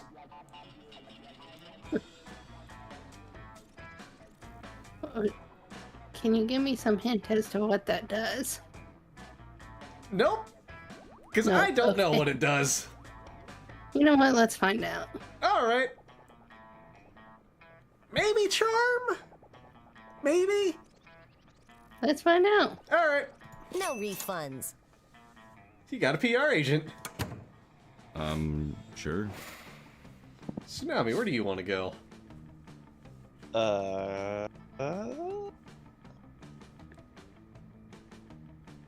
Let's go for some creative. No way, I can't do that. Yeah. Fuck it, we're going back to the bathroom. Alrighty. That day you skip class and just hang out in the bathrooms because you respect no authority. But you don't stop there. You want the world to know how reckless you are for for the rest of eternity. So you do some graffiti on the wall. No way! The graffiti says, "I'm bold as fuck." And you know what? Turns out that wall is a magical wall that grants wishes. What a wall! A deep voice resounds from within the wall and says, "Well, not bold as fuck, but maybe a bit bold." And then you gain 2 boldness. Oh boy, that's an opinionated wall. Anyway, lucky you! Later, you see Vera cackling to herself in the hallway. Which is whatever, but you might as well find out why.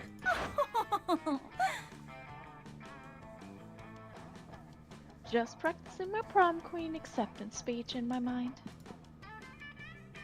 It's not like the title bears any meaning whatsoever, of course, and I really do consider the whole thing beneath me. However, considering how much meaning other girls put on it, I can't risk some what? Some uppity bitch? Uppity I've never heard that word. I can't risk some uppity bitch thinking she's better than I am. Plus, it's not bad branding either. I could see using a victory to start a line of successful prom queen accessories guaranteed to get you the win. Perfect prom shoes, the right makeup, fancy knives to take out your... What? Going somewhere wild, ain't it? Fancy knives to take out your opponents. Hi, Hero. Thank you for the 20 streak. How you doing? Speaking of which, I assume this goes without saying, but I'm not leaving anything to chance. I'll be doing a blood ritual to ensure my win. I still haven't found the exact details yet, but I'm optimistic that at least some of the items will be found in the shop. The only question is where exactly I can find the details for a proper blood ritual. Why don't we ask the Coven? They're witches. They should know all about blood magic. Or literally just search the internet? Like, that's literally what it's there for. Let's go with the Coven. Alrighty. First. Ooh, not so charming. Ooh. Of course, I knew these basic bitches would come in handy one day. Actually, I really didn't. I always thought that they were pretty useless, but I'm never mad to be proven wrong when it serves me. Using the skills you gained during the extra credit summoning seminar, you call forth the Coven.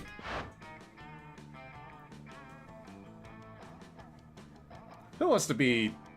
I can't remember who's who in the Coven, but this member of the Coven.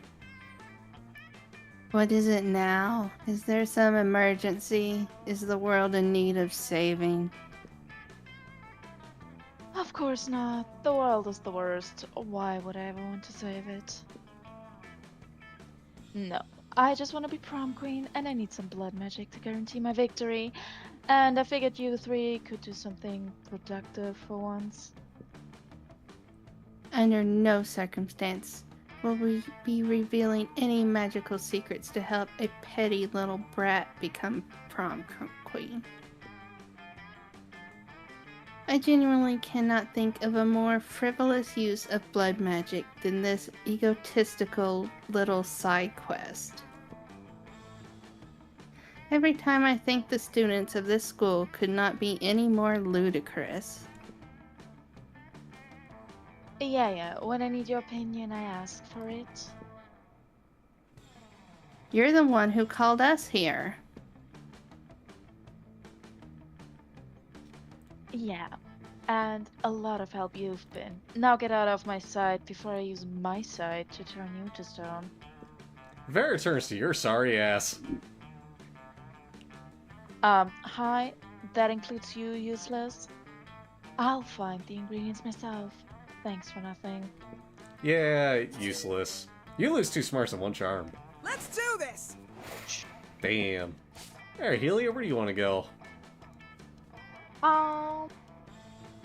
Creativity's out, right? Yeah. I go outdoors. Outdoors for some fun? Let's do fun! Hell yeah. That day during recess, you start a half-hour rave that goes full crazy. You're casually chatting with Juan, the small magical Latino cat. You start telling him that hilarious story of what happened last summer at Monster Camp. The sequel to Monster Prom. You know which one, the one involving the beehive, the blow-up doll of the president, the penguin mask, and the mystery of the Goblin King. Slowly, lots of people start joining you to hear the story. By the time you say where the Goblin King was, 100 people or so burst into hysterical laughter.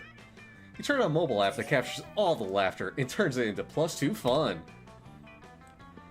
Afterwards, you discover you've been poisoned, and only Vera has the antidote. She does this all the time. That's how she invites you to hang out. Hey there.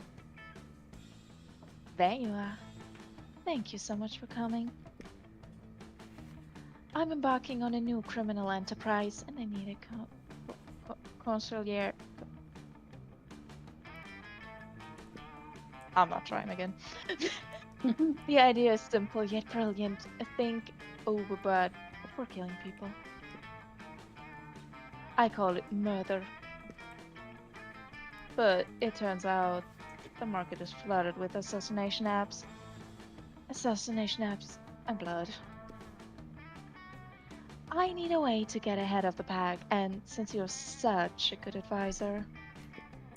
Do you differentiate yourself by being the only service that offers free-range organic murders, or viral marketing? Literally, tailor a highly contagious virus to make people love murder.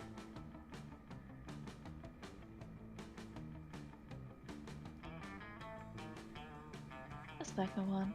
Alrighty. So smart. You can do that?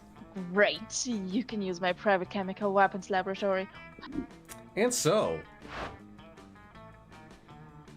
This is working better than I ever could have imagined. Demand for murder has gone through the roof since you released that virus.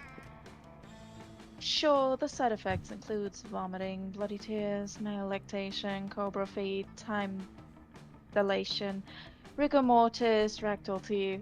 Wait, excuse me. Don't worry, it goes on. Renegade spleen, microaggressions, sudden tattoos, hair trauma, liquidation, coughing. But it's well worth for its profits. I'm ranking it. I counted 13 side effects there. Plus, I'm making a literal killing selling people the antidote for those with side effects. It's not actually an antidote though, it's actually just heroin, some difference. Did you know they used to give heroin to babies as a cough suppressant? Yeah, the real world is exactly as immoral as this video game. But whatever, you gain 2 creativity and 1 money. Trade places! Fun fact, 19th century cough syrup had high dosage alcohol and cocaine in it. Yep. Yep. 19th century medicine was wild. But anyway, everybody choose an animal.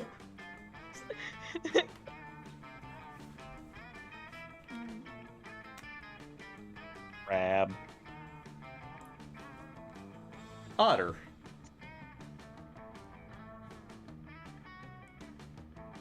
Snake. Cheetah. Ooh. You Player- cheater. Player order is decided based on how strongly you would avoid eating the selected animal. Oh. Look, Sorry, I can't Tsunami. eat an otter. Now who's eating Shoal? What the fuck? No. See, Alright, I get it. I'll go to the back of the line.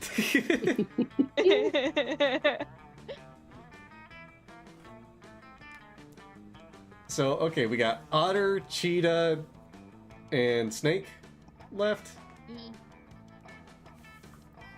Cheetah.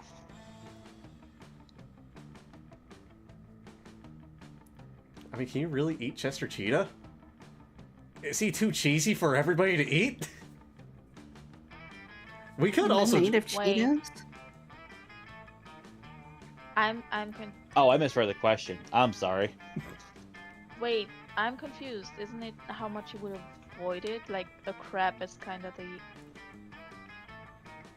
Yeah. Right, well, How- you wouldn't avoid it, so Mhm. he's at the back Yeah. of the line. Yeah. okay. Crab tasty. Yeah, crab tasty. You just have to decide which one you would be more likely to eat next, and that would be the third option. Mm-hmm. We could also, if we're very, like, hung up on this, and it's kind of hard to, like, morally justify it, we could just pick random. I vote for random. I'm good with that, too. Yeah, that sounds good. It's... No consuming danger kittens, snakes, or shoal. Yeah. That's mean. Yeah.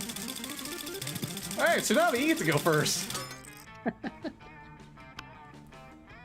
I've heard of snake being sold at meat markets. That's as far as Yes. I've looked into it. Sure. Tsunami, where do you want to go? Yes. Ooh. I'm going top right. Alright. The abs man is here. Wait, say that again, Narina? The abs man is here. Yeah. The vampires. What? Mm-hmm. You find Damien and Vera contemplating a huge slab of unidentifiable prime meat. Goodness. Alright, Damien. I know we had our share of disagreements during this convoluted poaching expedition. Like when you told me not to bring all my knives. Say that. But I trust we can now put our differences behind us and enjoy the fruits of our labors. You mean meats of our labors? Yes. Together, we will enjoy this raw, bloody cut of meat as a symbol of our... Wait, raw and bloody? You mean you're not going to try using fire on it? Of course I used fire. I specifically instructed the chef to prepare this meat while glancing briefly at a lit stove. Did the fire ever, touch the meat? Be the point of that. A cup this fine can only be eaten ultra rare. Like hell it can. You can wait here while I go get my culinary flamethrower. Damien, please. Let's be reasonable about this. What is reasonable? If we can come to an agreement, let's appeal to an arbitrary third party.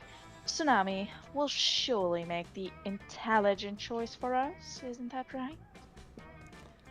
My word, the steak is too cooked already. Rub some ice on it and douse it in blood, quick! Or, The only correct way to enjoy a steak is after its charred remains have been retrieved from a burning building. Wet. Damien, I was on your side except for that last answer. Jesus Christ, that's terrible. Poor me. I don't think it can be much of anything anymore. The first one, at least I know I'm eating something. Fair, I liked it. Quite right. Someone turn off the heat. Get a frost wizard in here. Fetch me more blood from the blood tank. A blood bank.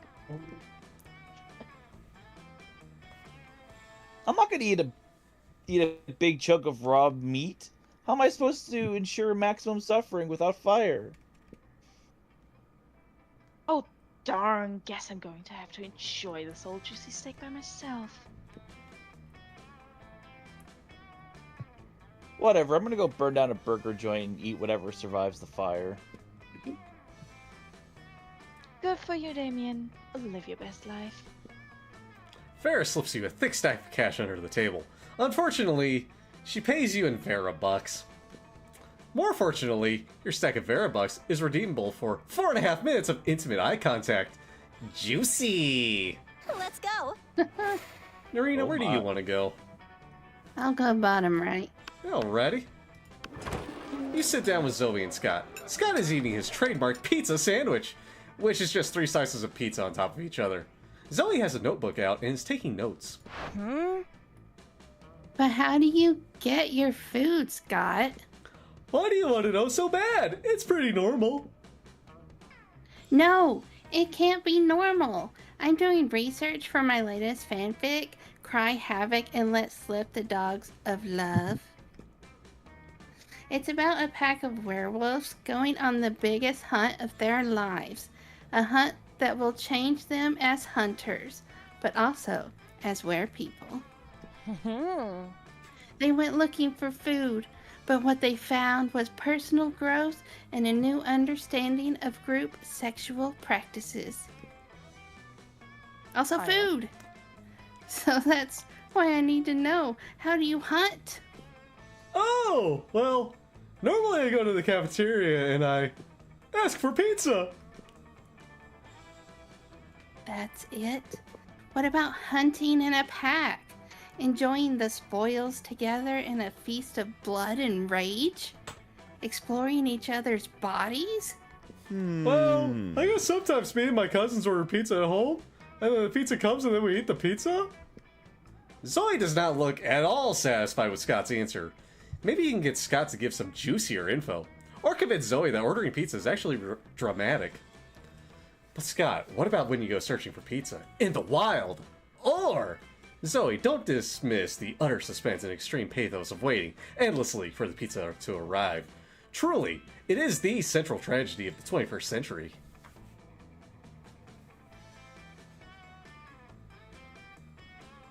The second one? Alrighty. Scott liked it. Well, I thought the central tragedy of the 21st century was that we're gradually destroying the planet with every convenience we enjoy. But we're also removed from the consequences of our actions, that we will continue to be manipulated by our corporate masters until we're all living on a desolate cinder. Nope! It's the pizza one. Oh, that's a relief. The other one seems super depressing. Oh. Not having pizza is really depressing too! Sometimes when we're waiting for the pizza, I get so hungry I could eat a horse! So, you chase down and kill a horse in an orgy of bloodlust? What? No! Usually I just eat corn chips and watch sports on the TV. But I'm really bummed while I'm doing it. Zoe decides to make do with what Scott is giving her. Scott is just happy for the attention. You're happy because Scott is happy. Everyone wins! Yay! Let's do this! Helia, where do you want to go?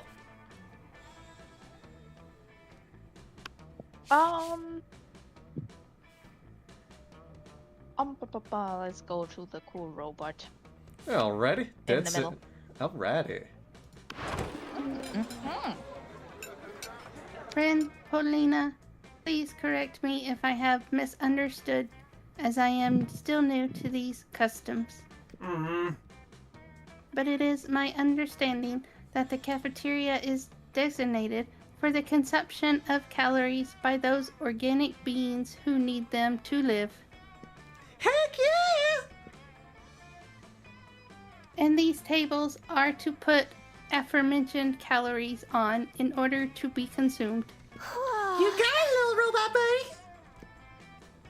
But you seem to be dancing on top of this table, therefore preventing your fellow students from using it for its designated function. Nailed it! And you are encouraging other students to do the same as confetti rains down from the ceiling and multiple disco balls flash blindingly. And your music is very loud, which is why you are shouting over it. Boom! See? You understand way more than you think. You're crushing it! Like I'm crushing this rave! But from my understanding, the outdoors location is designated for raves. Cafeteria is for food consumption. Disrupting the ability to consume food in a space designated for food consumption is not very nice, and I believe you should stop. Oh, well, I believe that that's lame and dumb, and I can't stop it. I won't stop partying, so I'm just gonna keep partying. They seem to be at a standstill. Time to step in and turn the tide. Polly should keep raving, Calculaster. The raw intensity of this rave is powering the whole cafeteria by itself. Renewable energy, bitches! Or, Calculaster is right. We know you're all about throwing parties in ridiculous places, so why not find someplace even more ridiculous? Take this rave to Narnia! Narnia, let's go to the cupboard. Woo! Calculaster liked it. Yes, friend Paulina, certainly I do not want to curtail the fun of your rave, but perhaps if you could enjoy yourself just as much somewhere which does not disturb our classmates. Seriously? That's it! That's enough! Everyone stop! Cut the lights! Cut the music! Take your damn hands off that piano, Justin! This party just got shut down! Lena, I apologize. I do not mean to ruin your fun. Because it's under Narnia! Woohoo! Follow me through this wardrobe, fam! Well, Helia, that was quite a brilliant solution. You must be one of the few monsters here who pays attention in class and gains plus smarts. Launching sequence. Sincere gratitude. Thank you. It seems you have brought us quite a bit of time while Paulina parties in Narnia. Sup, bitches? I'm back from Narnia! Have you missed me these past years? You were gone 12 seconds and 8 nanoseconds according to my clock. Did you dum-dums forget how Narnia works? I just became queen and ruled for 20 years, then buried that shit to the ground with the dumbest party ever. It was so bomb. That or I'm just super high on these super shrooms and just tripped very hard and had a 20-year-long specific hallucination for the last 12 seconds. Who the fuck knows when it comes to super shrooms? Hey, it was fun while it lasted, and Calculaster still seems pleased. So go ahead and count it as a win. We will stat-wise. All right. My time to shine. I'm gonna go. Ooh, do I get another item? I can only afford the gift, I think. I'm gonna go see what these two are up to. Maybe my nobility deed will do something. Good lord, all you want is to eat in peace, and yet... We must save the world. We're here to save the world. Yeah, we know. From you, Dimitri. Such a disgrace.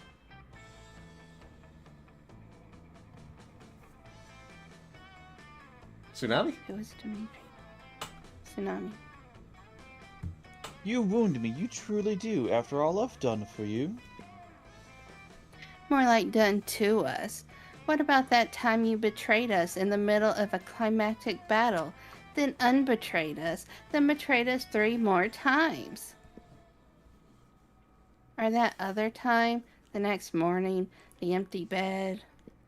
Why can't they talk as separate entities so you know which one is porking Dimitri? Then so be it. Let's end this once and for all. And not like last time I said that, or the time before. This time I mean it, for real. Enough of this. Yeah, no, same. For real this time. Once and for all.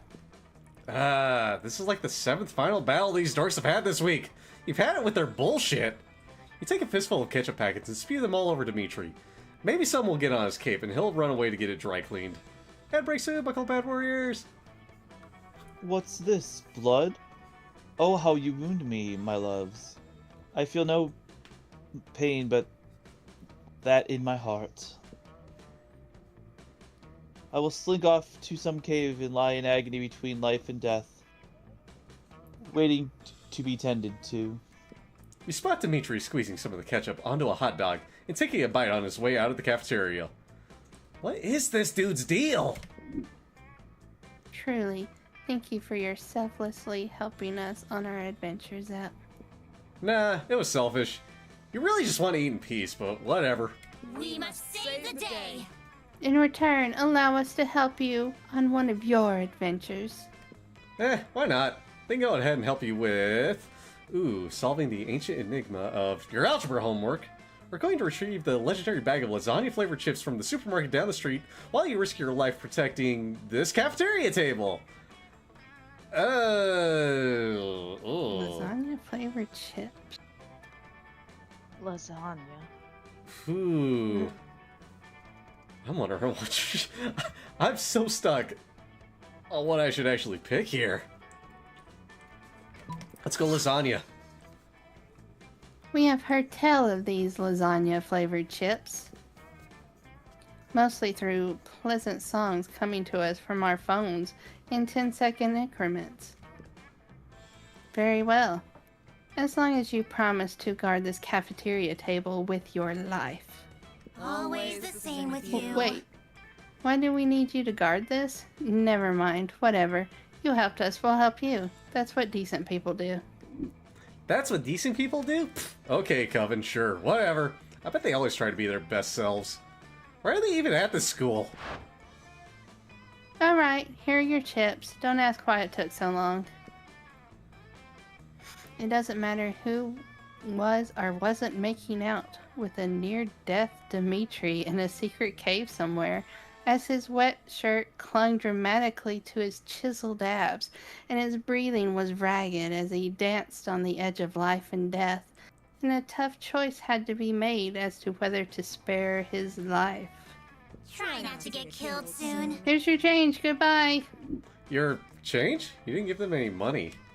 Well, in their hurry to avoid further questions, not that you were going to ask, you really don't care, they gave you 4 money! Sweet deal! Trade places! Everybody chooses an activity. Another activity. Yeah. Ooh. Playing guitar. Swimming! What? He Swimming. said swimming. Oh. Mountain climbing. Sleeping. Sleeping. Player orders decide based on how bullshit-ish would be if a pseudo-health magazine preached that doing this activity every morning will make you live longer.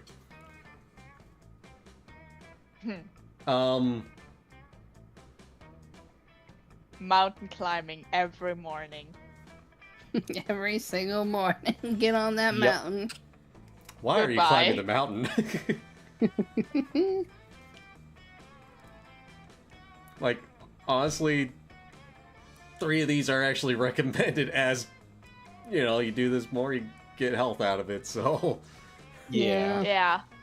Doing music can lighten the mood and get your brain stimulated. Swimming will help you wake up. Mhm. Sleeping in the morning will actually, well... Sleeping helps also, guys. The sun's coming up. Good morning, sunshine! Oh. Oh no. Oh. You want to just do random for this one? I think so. Alrighty.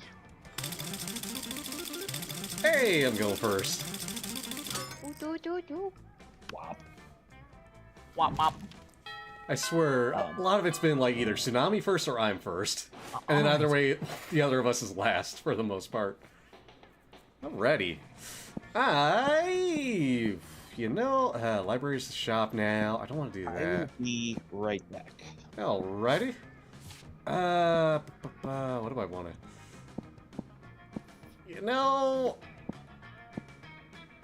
I'm gonna go to class. That day, your teacher delivers an amazing and creative performance that blows all your minds. It ends up being a sensation on YouTube. Your teacher gains 10 coolness. But who cares? He's not trying to romance your classmates. That'd be kind of fucked if he is. Or is he? We hope not. Oh, you also gain 2 smarts. Hooray. Greetings, fellow classmate. Hey Zep, ready to be my squire on my quest to gain some drive? Please don't answer that. I phrased it as a question, but in reality it was a command. I tend to mix those two up. So, I thought the best thing to do was to ask for advice from the person with the most drive and motivation I know. Princess Muscles. I still don't get why you wanted me to hide under this box until you said my name. To create some suspense, silly. It's a critical hit! Oh, okay. But it wasn't just that. You see, my older sister, Belinda, has challenged me to find a purpose if I want to get my own fancy portrait. And you're the person with the most purpose ever. You're always so intense. It's like you are unapologetically yourself.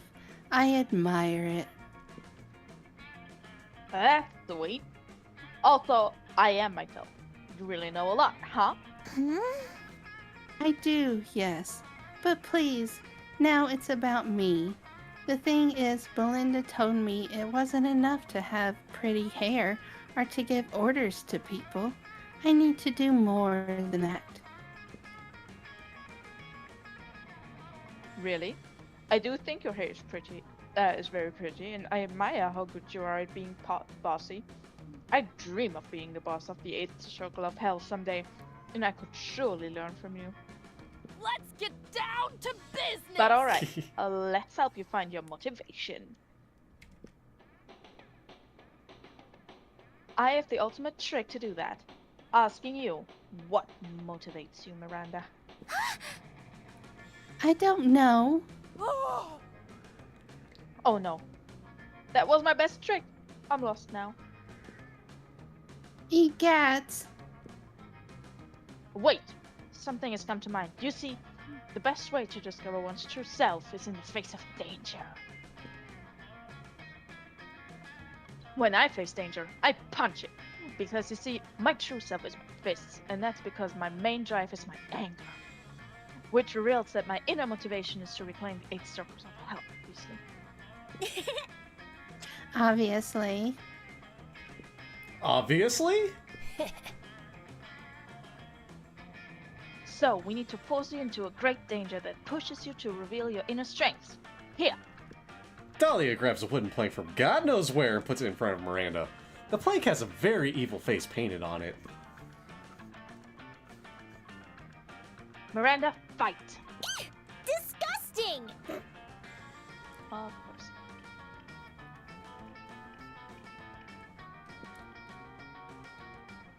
Oh no! This evil-looking plank is just too much for Miranda at this point of her quest. Unless being in panic is her true self, she's failing at this. But maybe with a bit of help, she can find strength from within. But what can be the real source of her motivation? Ooh. Miranda just make cute eyes, very cute eyes, or Miranda fight that plank with the inner power of this chainsaw! Ooh. I'm gonna go with the chainsaw. Yes, so bold. You give Miranda the chainsaw you were carrying with you for emergencies. She obliterates the wooden plank. Huzzah! Huzzah!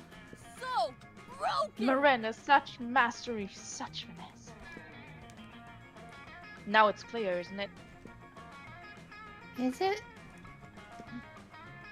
Yes. The plank represented your inner insecurities and your inability to find a purpose. But that chainsaw represents, I guess, my purpose? Or maybe your motivation to destroy any wooden plank of your life. Or maybe it represents a chainsaw. Maybe. What's clear is that you can now face all of your issues and life's obstacles with your inner chainsaw. So this chainsaw is not very inner. Look, it's in my hands. Does that mean it's like, I don't know, an outer inner chainsaw? Oh, my head is starting to hurt. That sounds like an issue I could solve with my new outer inner chainsaw. Oh no.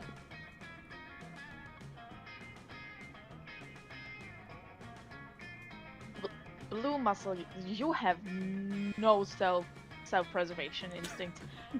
Good idea. No! Bad idea! You grab the chainsaw from Miri's hands and throw it as far as you can. You hear some screams, but those are not your problem anymore. My knight in shiny Thanks, Zep. armor. I must admit, all these metaphors were giving me a headache, too.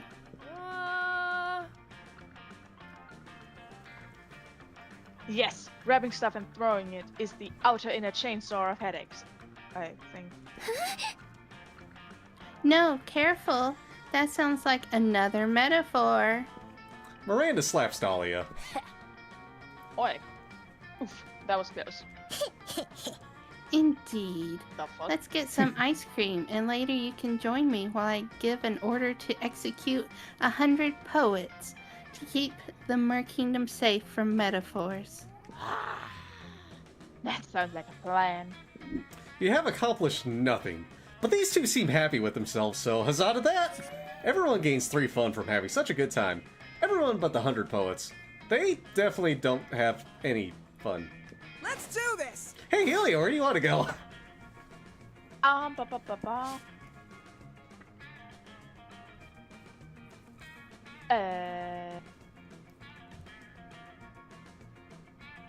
The auditorium. Also back.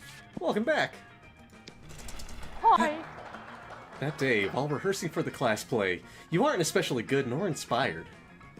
For once, it seems you aren't getting the classic creativity boost from the auditorium. Damn, I guess you're stuck at 8. But afterwards, while talking to your classmates, you're having trouble conveying your point in a discussion. So you decide to convey it through music. You start singing, and suddenly, everyone else joins you in a kick-ass musical number. It's so amazing that the people with whom you were arguing totally get your point and change their minds once the song is over. You gain 2 creativity! Rock and roll, baby. Between class periods, you discover a severed horse head in your locker. It has a note in its mouth, telling you to meet Vera ASAP. Hey, you.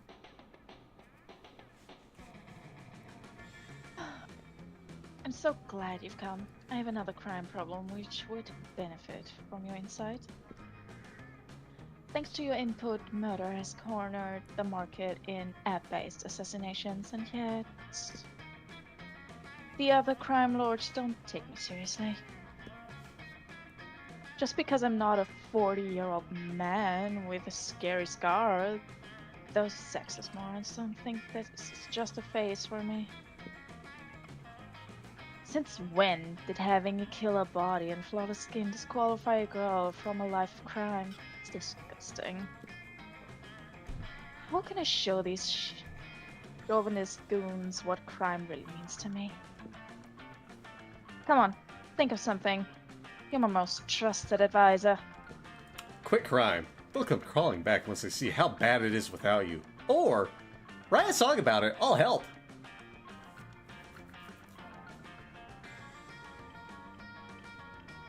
Write a song.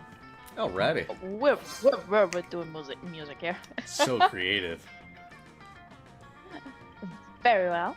I've always fancied myself a pop star, just without the singing. Basically, I've just always fancied myself fabulous. Well, chop chop, get to work writing me a hit single that will show my true love of crime. One night of frenzied songwriting later. I like big crimes and I cannot lie. You can't deny. When a girl was to say with a mask on her face, yeah, they put the money in the briefcase. You get it done. Help. Because if you don't, I swear I will and end your lives. I fucking will. Don't test. Is that supposed to be a song? Kinda. Fennec just majorly screwed that. It's fine. You didn't have the notes to go Wow, along you're with. right. It is also a song older than you are. Huh? Wait. That was a song? Yep. You know, Just you like replace big crime with butts, the you butts. cannot lie. Am I dumb? Am I that You like tired? big butt? Can you lie or can you not lie? About liking big butts. I'm very confused. I'll educate you later. Don't worry about it. So for anyone who hasn't noticed, I'm the baby of this group. Baby. I'm just a baba. Wow, you're right. This song was a great idea. It even helped me rob this bank. Wait, what? The security footage of Vera's bank robbery becomes the #1 hit single overnight. She becomes too popular to prosecute. The other crime lords are forced to accept her devotion to crime, especially when she threatens a repeat performance of her single at every one of their safe houses. With all disagreements mended, everyone decides to have a gang war to celebrate. You gain 2 boldness and 1 fun. Oh boy, Let's go. Wars. Alrighty, where do you want to go, Narina? Tree. Alrighty. That day during recess, you start a half-hour raid that Damn. goes full crazy. You spot Juan, the small magical Latino cat, who seems a bit sad. He explains to you that he's worried people are so used to calling him Juan, the small magical Latino cat, that now everyone defines him only by his size, magicality, ethnicity, and species. He's more than that. You correct him. You don't see him in such simplistic terms and convenient definitions. It's just that there are around 23 other different Juans in the school, so adding all that to his name is quite necessary. You tell him you'll never forget about him, and the crazy adventures you both lived together in Monster Prom's prequel, Monster Middle School. You have a great time remembering those crazy stories. You gain 2 fun! You notice Zoe talking to Juan, the small magical Latino cat, and looking contemplative AF. This is even more contemplative than contemplative AH, as... So you figure you better investigate. Little buddy, that sounds really difficult. I'm so sorry you didn't get to join in the shenanigans of the rest of the us experience. Yeah, says Juan. Everyone seems to choose their words so carefully around everyone else, almost as if they're trying to guess exactly what the other person wants to hear. But people hardly talk to me at all. It's like they don't even see me. I totally get it, Juan. I used to feel the exact same way back when I was trapped in that malevolent totem. It wasn't until I became Zoe that I really felt like I was actually seen by people. Did you know I've never been asked out on a date? Or to any dance? I'll never get asked to prom. Juan, I'm sure there's some way to make you a main love interest. And by that, I mean someone people are mainly interested in, to love, and take to prom. There totally is! And you know just the thing. Your mistreatment is outrageous, Juan. Let's band together with all the students who have been left out of prom shenanigans. Or, ooh, what if we get strangers to start drawing tons of pictures of you? Only the masses can push you into popularity. The first one? Alrighty. So charming. Ooh. Yes, that's a spectacular idea. All kinds of students at this school are unfairly denied a chance at prom. Delighted by your suggestion, Juan puts out the call among your romantically disenfranchised classmates. Oh wow, everyone's here. Carlos the skeleton who loves dodgeball. Melissa, the studious stripe-covered lizard person. Wow, she actually left class to come here. And of course, there's Jeff the party dog. He was out here already. Ordinarily, says Juan, Jeff and I are natural enemies because of the whole cat dog thing. Jeff nods in agreement, but tenderly takes Juan's paw in his. But even natural enemies get lonely sometimes, he says. Should we invite Crazy Martin, the werebear janitor, and Principal Giant Spider? Carlos, Melissa, Jeff, and Juan all stare incredulously at Zoe. No, yeah. I knew as soon as I said it that it was a creepy and bad idea. Sorry, everyone. Carry on. We've got to do something, Hisses Melissa. I'm tired of feeling like part of the scenery. We should play dodgeball, says Carlos. That'll teach him. Jeff sighs. For the last time, Carlos, dodgeball is not the solution to every problem. Guys, says Juan in his small, magical Latino voice. I didn't call you all here to fight with each other. I called you here so we could start our own prom with even better shenanigans. That's an incredible idea, barks Jeff the party dog. I'll bring the booze. I'll bring the dodgeballs, says Carlos. I'll devise an elaborate philosophical underpinning that imbues our tomfoolery with emotional depth and purpose, says Melissa, the studious lizard person. Then it's settled, cries Juan. Step aside, Monster Prom. Here comes Creature Fiesta. Is it weird that I'm feeling kind of jealous? Not at all. You're a little envious yourself. Creature Fiesta goes on to become an indie sensation in rural Hungary. And you gain 2 creativity and 1 fun from your role. Sure. Tsunami, where do you want to go?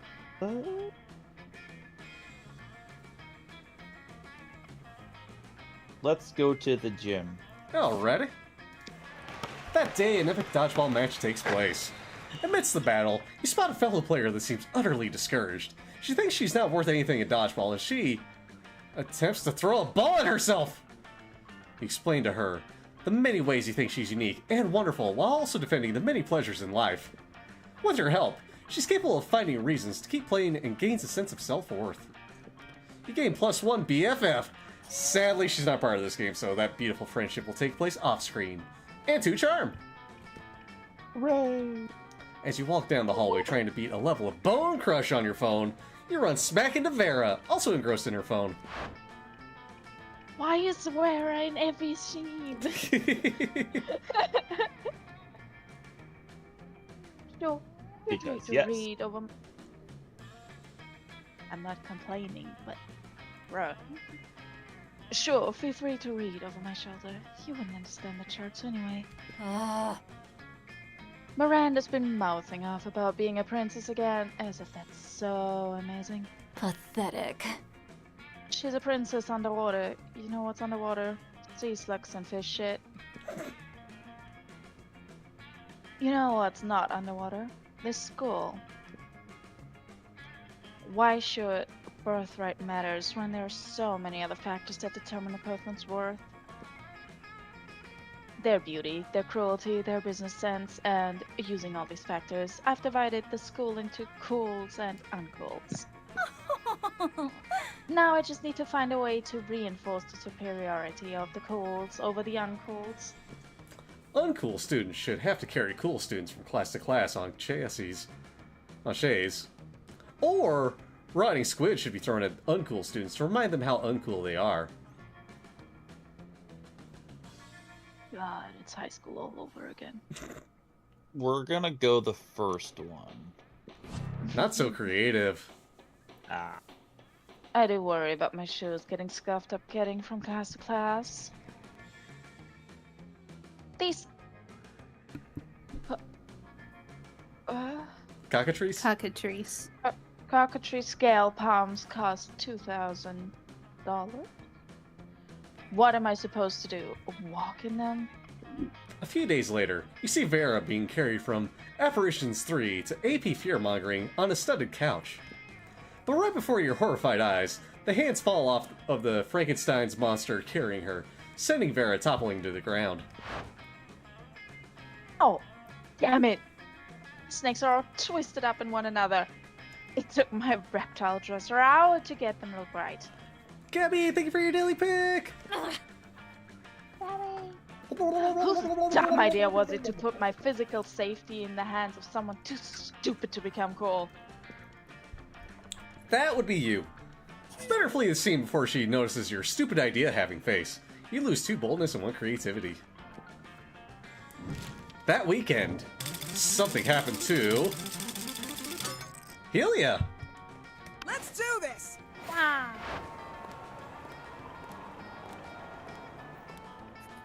Hey, I have a question, Helia. Do you think I'm weird? No, don't answer. Because if you say I'm not weird, it'll just be revealing that you're weird. Because we all know I am most definitely weird. And I'm proud of that, you know? I spent millennia as a tentacled eldritch deity. And then I spent a while trapped in a totem. So obviously, it makes sense that I get a little overexcited by all the boring, mundane, very normal stuff happening at Spooky High that you're all used to. But not everyone can handle dating a weirdo, and I respect that. So, real talk, I'm really into Narina. But I'm also really into Zep. I will go on the record as saying Narina and Zep are weirdos. Hell yeah, we get to be weirdos. We're weird. But who do you think is the weirdest? One day, Narina and I went to the movies. After we said goodbye to each other, it turned out we were heading the same direction. But since we'd already said goodbye, we didn't talk for like 5 minutes while walking together. It was really, really weird. Or, Zep is so weird that he must strictly obey the 3 rules from Gremlins, because Zep has a phobia of turning into one. Which one's it gonna be? You're already a gremlin. You don't have a phobia. Bruh, the first one could be me, for real. Oh, goodbye. We're heading this and there's... Fuck. Like, that's awkward. Go with the first one. Alrighty. Narina liked that. Oh my gosh, what a weirdo. That's like so weird. I have a phantom sensation of my tentacles curling in on themselves. Like, that's so painfully awkward. Help me. Yeah, anyone who pulls a good old 5-block walk to the subway in dead silence can definitely put up with the same life-size hentai mosaics here and there. Thanks, Helia. Okay, you're not sure that social awkwardness and whatever the hell Zoe is into are exactly equivalent. But you do gain 2 charm for helping a bud. Specifically Narina. If Zep wanted your help, she shouldn't have spent her walk home with you chatting incessantly about her brilliant idea for a new tech startup. Narina, I take these $5 now to being a wingman. Everybody chooses Another an activity. Ballroom dancing.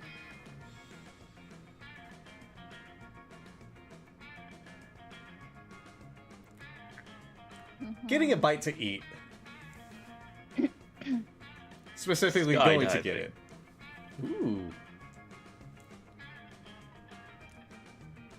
I like singing. Player orders decide based on how weird yet interesting your next date it would be if it revolved around doing this activity together. Well, I picked one of the more mundane ones, I think.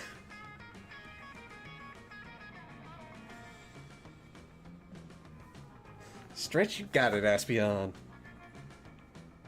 I mean, karaoke is a normal thing. Going dancing is a normal thing. Skydiving a little less normal, but not out of the concept of normal. True. Here's the tricky thing. And there's your stretch, by the way, Espion. Yeah. Like, if I picked I'm Tsunami thinking first random. and picked random, it'd still shuffle everybody around, so we gotta random it Yeah. up. Hey, Tsunami still goes first anyway. Oh boy. Morning. Boy. Sure. Tsunami, where do you want to go?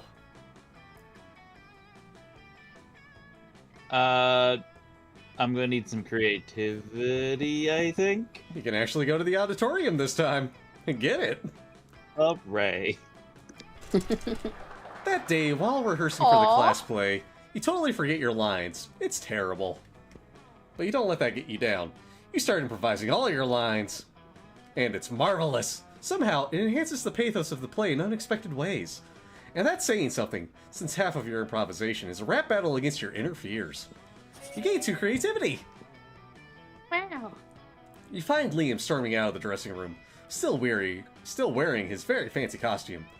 He goes straight to Vera, where she sits in the audience, as usual, judging people. You've got to help me, Vera. Art is in jeopardy. Help you, please. I signed up to be a dramaturge specifically because it allowed me to criticize people without doing any real work. You may I love return that to... outfit, though. So good. You may return to your calculated apathy immediately after helping me sign Underground Super Yogurt Resort to score our play. You want Yogurt Resort to score our play? The ones who did Help Me, I'm Drowning in Tractors.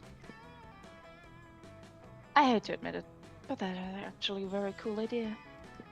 The fact that someone besides me knows about Yogurt Resort only makes me slightly less excited about this plan, which should tell you how important this is to me.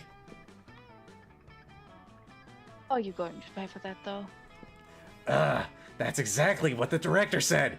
Everyone is trying to smother my artistic spark beneath the boot heel of capitalism.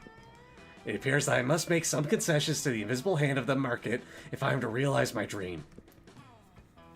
Yeah, I definitely want this to happen, Liam. We just have to figure out how... Have a bake sale, but with cocaine instead of baked goods, or tell them we're all orphans and that this is a charity event. Let's go with the first one. So smart. Of course. This will require only a minor adjustment of my underground criminal empire. I mean... What is the drugs? No time for feigned innocence, Vera. This is about art. The two get to work, smuggling kilos of cocaine across the border and using it to make powdered donuts. Soon, almost everyone at school is hooked on cocaine. Most of the actors quit the play to focus on their addiction. That's fine by Liam, though. He really just wanted a Yogurt Resort to come and play. And they do. Sure, some people got their lives ruined, but somebody's got to suffer for Liam's art, right? You gained 2 boldness and 1 smart. All right. Ooh. Boy, it's just fancy flour, okay? Yeah, that's all it Nothing is. to see. I'm gonna go to the library. That day, you spent some time on the library PCs, mining some bitcoins. This is supposed to have something to do with solving algorithms and the rise of cryptocurrency. But yes, that nobody actually has any fucking idea how it really works. Anyway, you gain 2 bitcoins, which is equal to $2 million. Which unfortunately is equal to 2 monster dollars, so 2 money.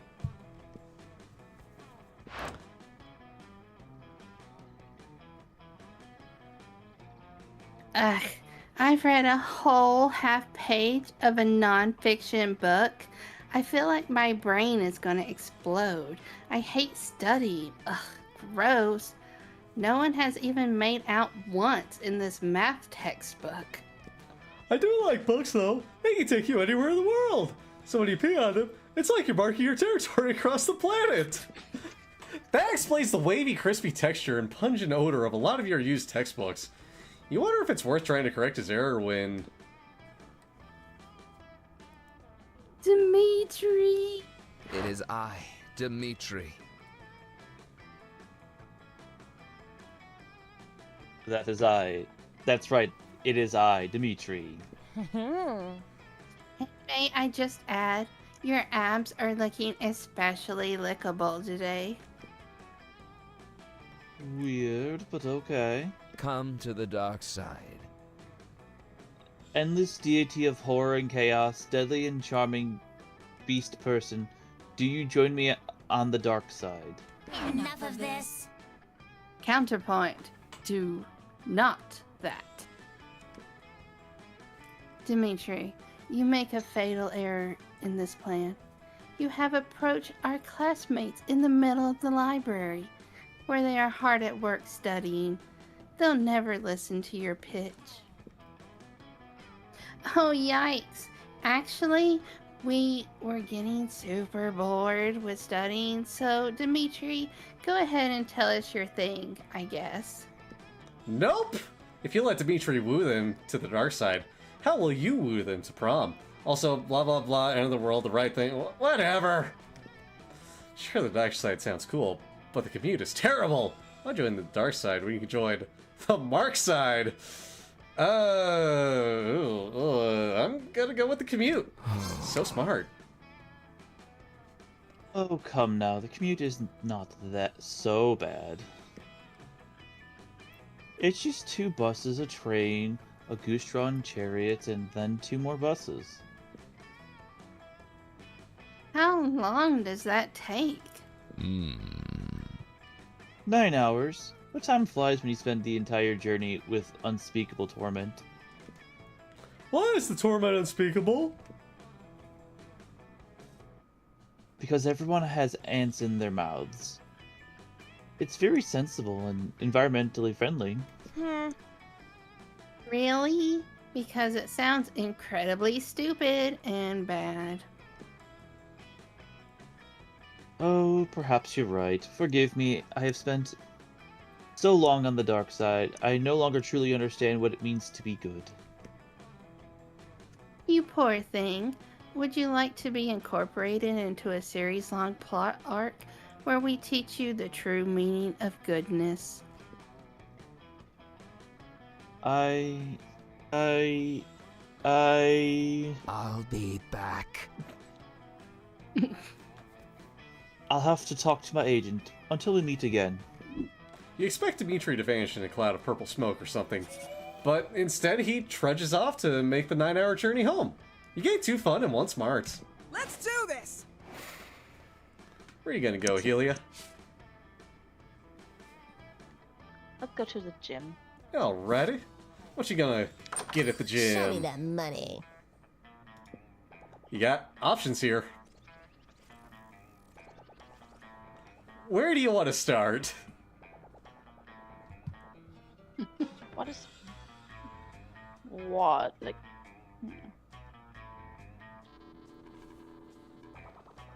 You know what we ball? The glasses? Top left? Some impractical yet kind of funny glasses. $5.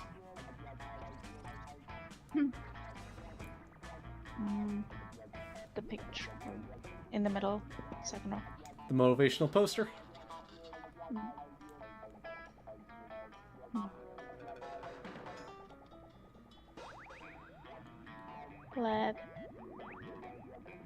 Let's take that. Alrighty. See you later. Wow, that's a Let's big go. boost. Hmm. Whew. Let's see. Where do you want to go, Narina?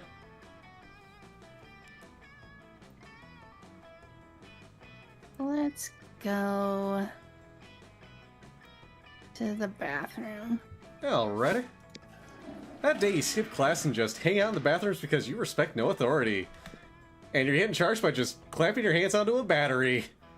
On the way there, you run into Mamimi, the Oni girl. She offers you some of her weird Japanese energy drink. You take a sip. It tastes crazy as hell. You need to check the contents of this shit. Guarana seed extract, benzoic acid, 50 milligrams of caffeine, and 100 milligrams of boldness. Oh, Oh, it wasn't bad at all. You gained 2 boldness. Thank Mimi, and proceed to the bathrooms. Zoe's brushing her teeth, which takes a long time since she has many, many mouths, when suddenly... Oh, shoot, we get her! Who should do the voice for her?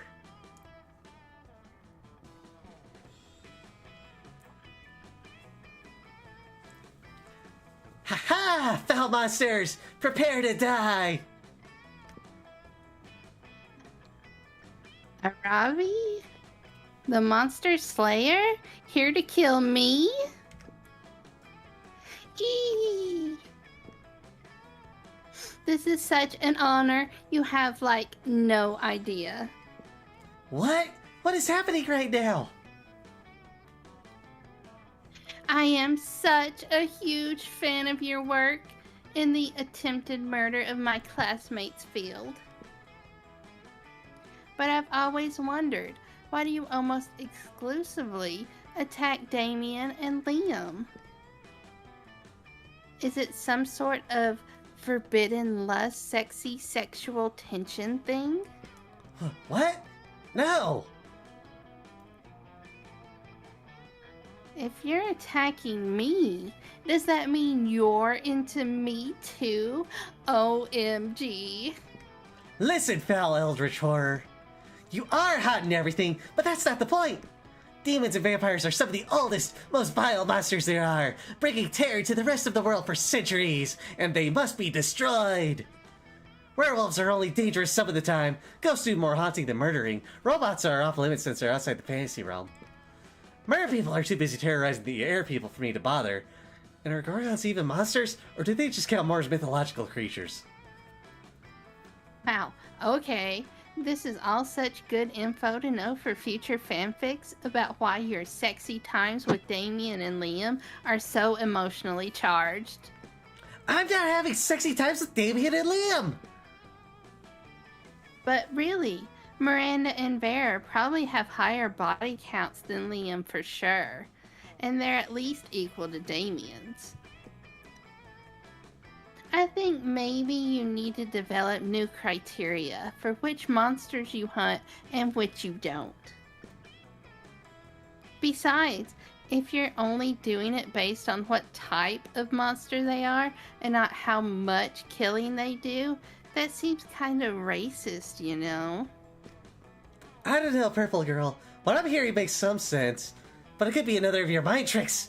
Isn't messing with people's minds kind of your thing? Is that you saying that, or your prejudice? Sure. Then, how do I decide who to hunt? Oh, well, Helping someone figure out the best way to determine which of your classmates to murder is kind of bleak. But Zoe's drawing a blank and you want to impress her, so go ahead, be your worst self. Do you make an online poll to let the world decide who to kill? Or your priorities should be to kill whoever would make the best key ingredient for the most delicious lasagna.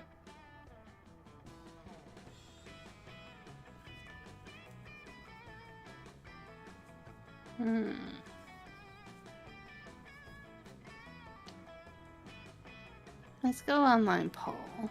Alrighty, so smart. Hey, I love taking the choices to the fans. They're always right, you know.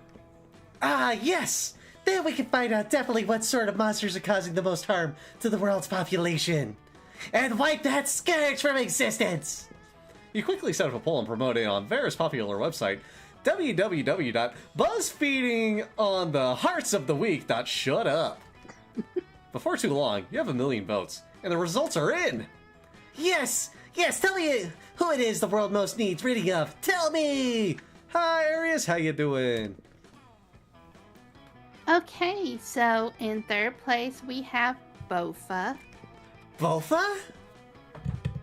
Bofa D's nuts! Roll for days!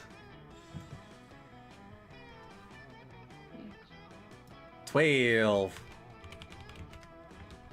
There we go. They got a natural 20! I win! Woo! Ara. In second place is Harambe. I don't know what that means. Continue. And then in first place is Bodie McBoatface. Oh, you can't murder Bodie McBoatface. Bodie McBoatface? I knew it! I have long suspected that McBoatface was behind the disappearance of my brother Salil. Surely this confirms that. No time to waste. Wow. I guess the court of public opinion really is pretty unpredictable, isn't it? Nah, that's pretty predictable, and chances are the Slayer will give up on fighting McBoatface soon enough and return to chasing your classmates around. But in the meantime, take 2 fun and 1 charm. Yay. Trade places. Alright, choose an object. Object. Object. Paperclip. Pop can. Sody pop.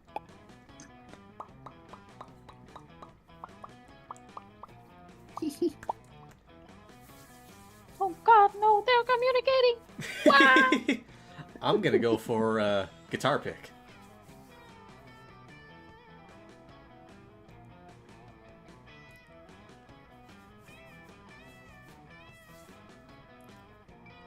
And Helia, your object?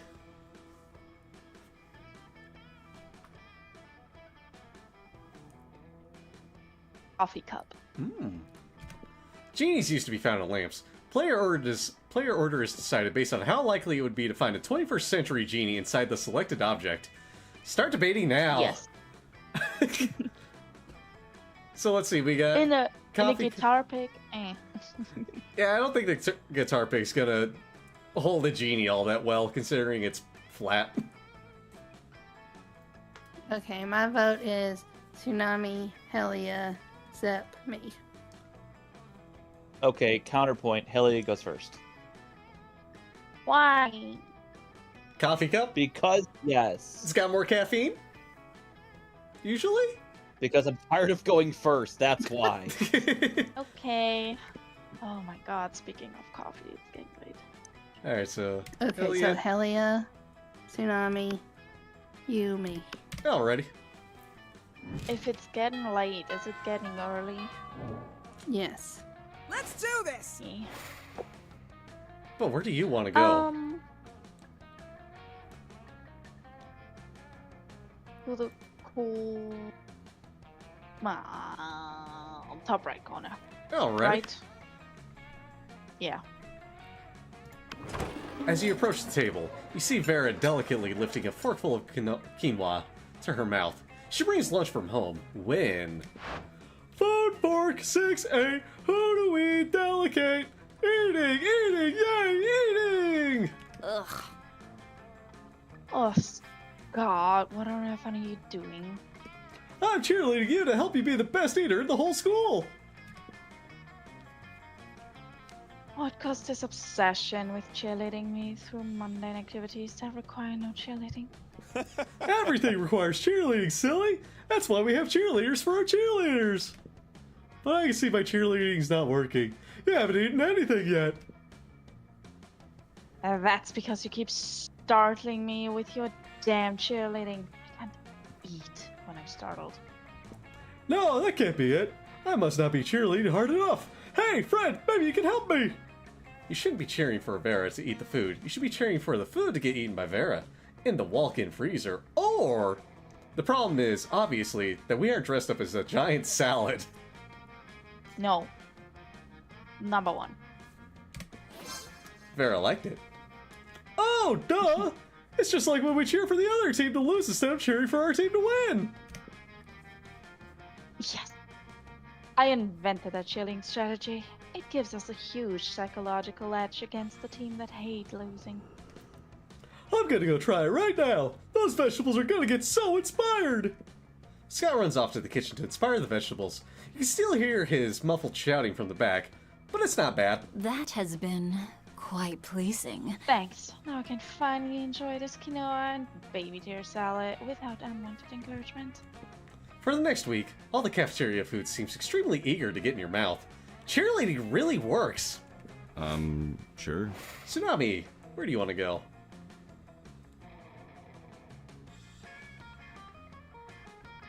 think we're gonna go to the shop. Alrighty. Show me that money. Shouldn't he be out there trying to romance a classmate or something? Anyway, welcome. Where do you want to start? Let me see those glasses. Some impractical, yet kind of funny glasses.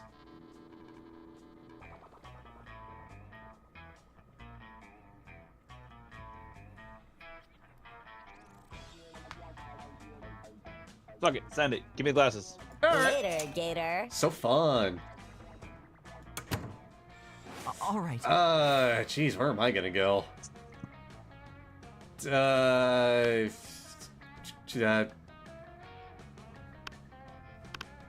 Sure? Wait, Dimitri's here? Doesn't he have somewhere better to eat lunch? Like an evil banquet? Or a Tim Hortons or something? Tim Hortons.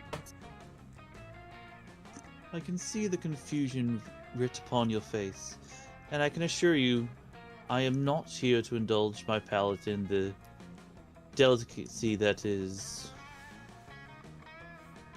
sloppy monster fries. Ooh, sloppy monster fries. Dimitri pulls out a clipboard and a stack of pamphlets. Come to the dark side.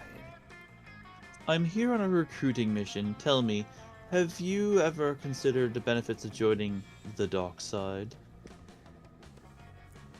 The pay's great, whatever you can steal. We have a killer dental plan, fangs included. Ooh. And the upward mobility is unbelievable because your superiors will constantly killing each other.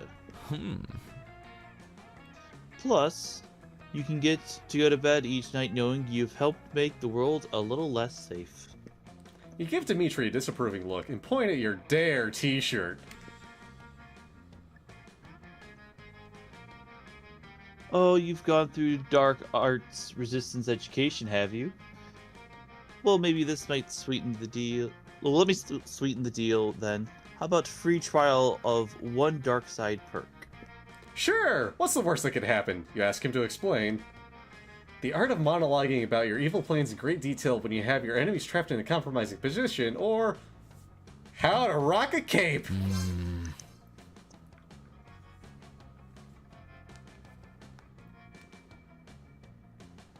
Okay, I'm only going to explain this once, so pay close attention. The correct way to rock a cape is...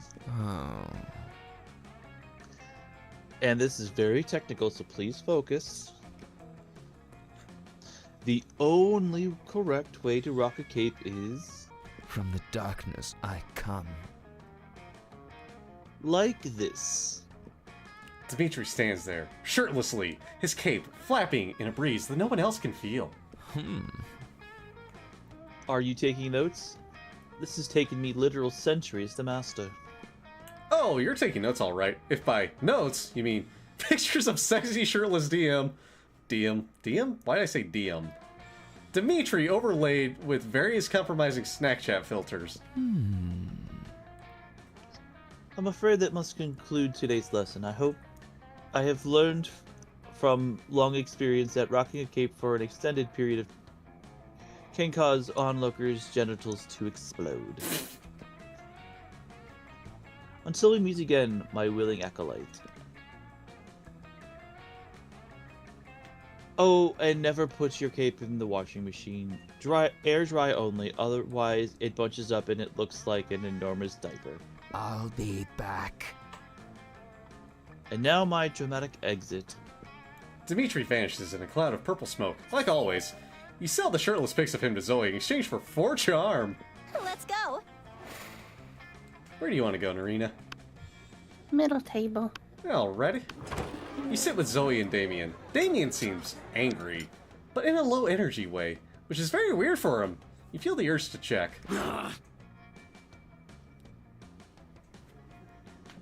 Don't talk to me, fuck mice. I have a cold, and I feel like shit. And I just want to drink my soup and murder someone. What's that adorable little cup you're drinking from? What? This cup is not adorable. It's a trophy that I took from the super buff dude after I killed him. But it says #1 son of all hell on it. Yeah, well, maybe a buff dude was the #1 son in hell before I killed him and took his soup mug. Shut up. Don't look at me like that. Okay, well, if you have no sentimental attachment to it, I guess you'd sell it to me for 10,000 money. Yeah, right. Like you have that much money. Dude, I was an eldritch deity devouring souls for centuries. You think I never took their swag along the way? Give me the cup. No, it's my #1 son of all hell mug. You can't have it. Get away from it with your tentacles and your mouth and your invasive questions. Why? Why? Why should I get away? Why? They could go on like this all lunch, but maybe if you jump in, you can curry favor with one of them. Leave Damien alone, Zoe. He can't sell or give this cup away because he's under a terrible curse that means he must keep it in his possession. It has nothing to do with paternal love, or... Psst, Zoe, watch this. Of course this cup couldn't belong to Damien. He's the #8 son of all hell, at best. The second one. Zoe liked it. Ooh, I'm picking up what you're putting down, Arena. Yeah, I guess you're right. Damien is a pretty lousy demon son. What? No, I'm not. No, I heard that you were. I heard that your dads don't even like you. No, that's a lie. My dads love me. My dads love me so fucking much. My dads love me so much that they had dwarven slaves in the 6th circle of hell forge me this #1 son of all hell cup. And they gave it to me because they think I'm the #1 son of all hell. And I will treasure it forever. Gah! Oh man, it would have driven me absolutely insane not to know whether that was his cup or not. I love when we get to see a glimpse into Damien's soft side. And hopefully you'll get a glimpse of Zoe's soft side on prom night. Yeah, no, wait, that sounded so skeezy. I take it back. Pretend I said something nice about our favorite Eldritch Cutie Pie instead. Prom! Trade places. Everyone chooses a brand. Ooh. Brand? A brand.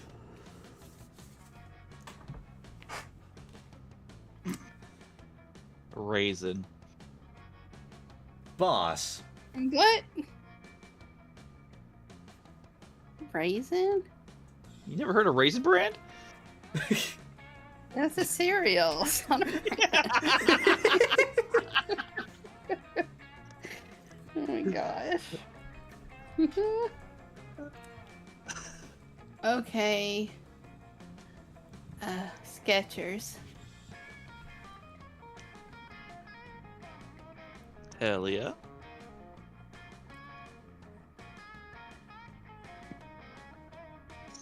Sorry about that. I was muted and didn't realize it. Oops. Bravo, bravo. Well done. Oops. Oopsies. It happens. Oopsies. Let's go with, what did I say?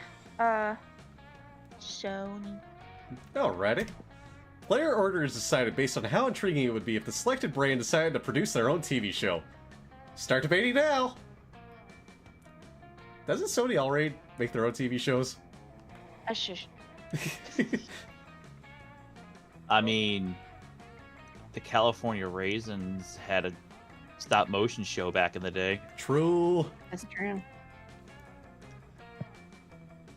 But anybody watch a show built around guitar equipment? And Yes. then our shoes. I picked a shoe brand. Yeah, but that's how we got the greatest movie of all time, Space Jam, in 1996, starring everybody's favorite basketball player, Michael Jordan. Wait, shit, he was Nike, wasn't he? I have a fun fact about that. There is a German shoe brand called Salamander who made children's shoes, and they made a whole as book series about their shoes. Ooh. How there is a salamander. I have them at my parents'. How there's a salamander who has these good shoes that he gets from his father, and then has a lot of like adventures in the forest he lives in, and most of them can be like resolved by using the shoes or because he's wearing the shoes instead of like being barefoot and stuff. It is so beautifully written and illustrated. So yes, I would watch a show about shoes. It's sort of Ooh. You know, now that you explain that, I'm thinking Narina gets the #1 spot. My grandmother used to read these books to me because they were in like a rhyme. So like you could read one chapter, that would be a whole story, and then that, yeah. Oh, heck yeah. You just unlocked childhood memories. Hell yeah.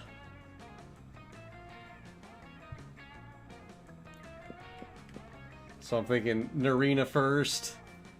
I don't know who would be second here. Maybe Tsunami, because we already had the show. We already had the California Raisins. I'll go third. Okay, who's going second then?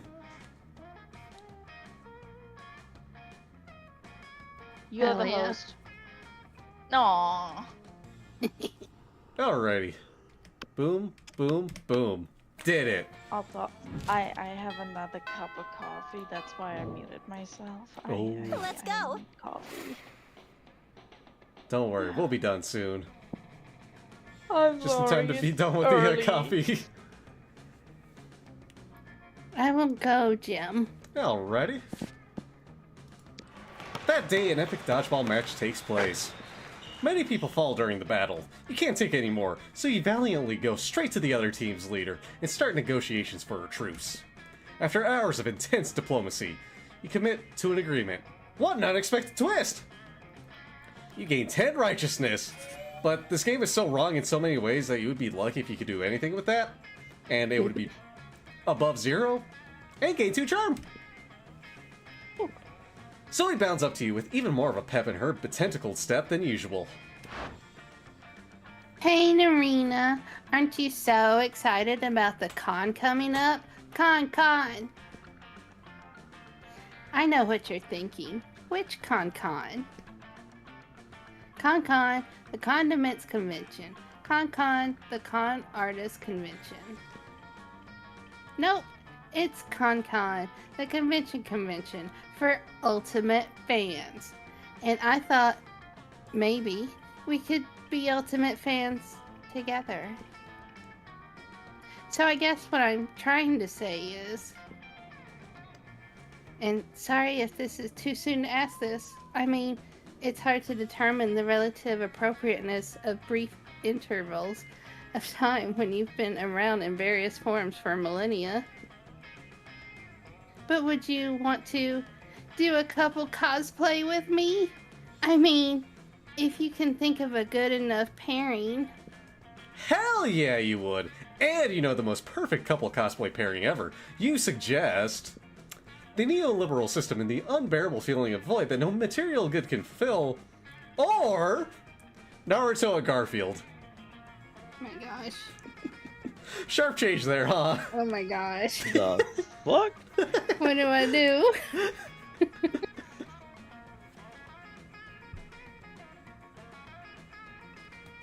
I gotta see what Naruto and Garfield does. Alright. Ooh, not so fun. Oh, Naruto and Garfield. I mean, sure, yeah. I was into that at one point, but like not anymore by a long shot. I'm all about Sasuke and Garfield. Just think about it. Even just on a pure aesthetic level, which sounds better? Naruto Field or Sasu Field? Sasu Field by a mile. And in the end, isn't that what makes a great ship? The combined name? Come to think of it, there's not really a great Portmanteau? of Narina and Zoe to be our ship name, is there? I'm not saying our ship is definitely sunk, but I think I need to dock this ship in the harbor before I take it out again. Damn it! You knew your name should have been something cool, like Diak. And then you and Zoe together could be called Zodiac. Is Diak a name? Whatever. You should have thought of that before having a stupid name like Narina. Damn game. You lose 2 creativity and 1 smarts. Let's do Game this. just brutal Name. at the end. Helium, where do you want to go? Let's go.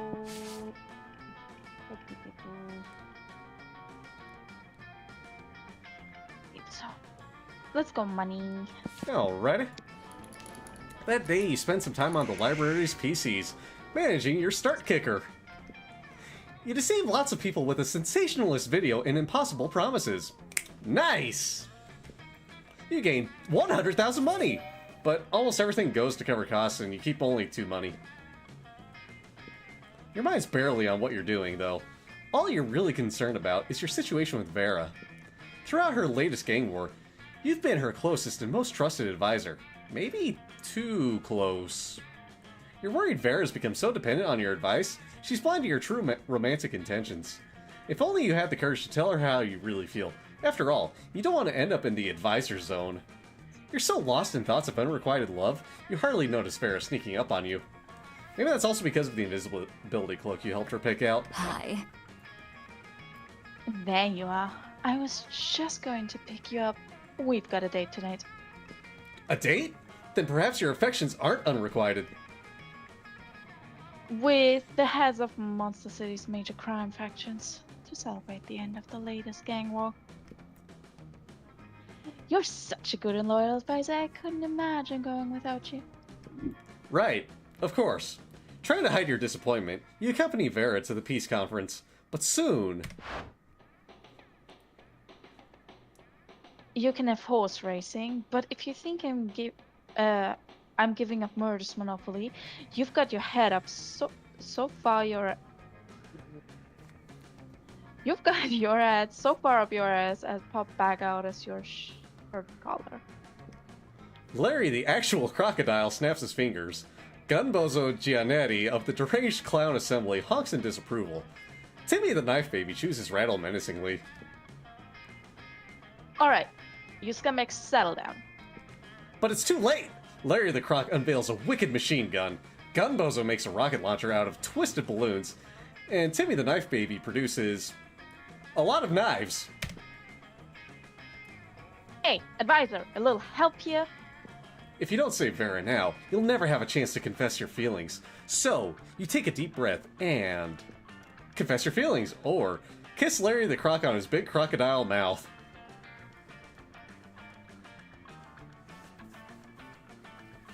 Let's go for the diversion. I don't know.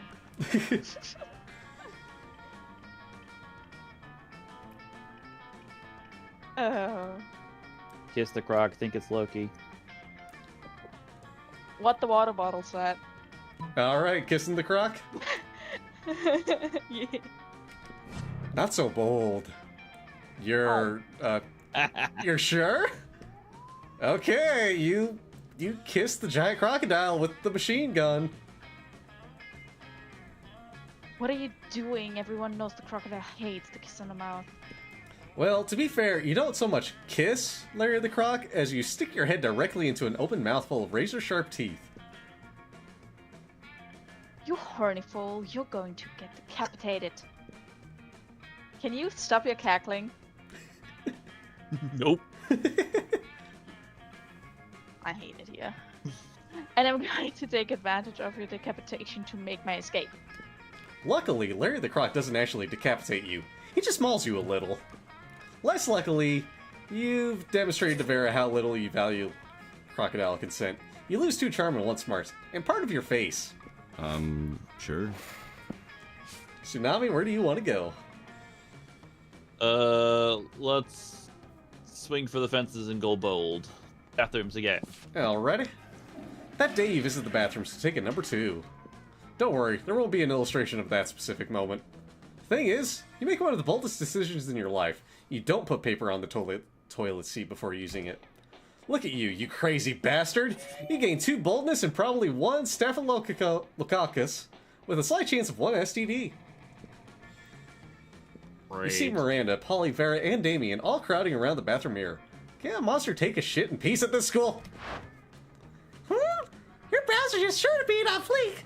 They're 1 millimeter off fleek. Maybe your snake's got in the way? Pathetic.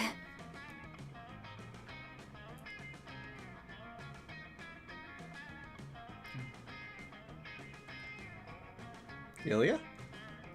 This coming from someone whose face is see-through. How can we tell if that's your highlight or the headlights of an incoming train? Lame. Oh, please! You would know a good contour if it punched you in the throat.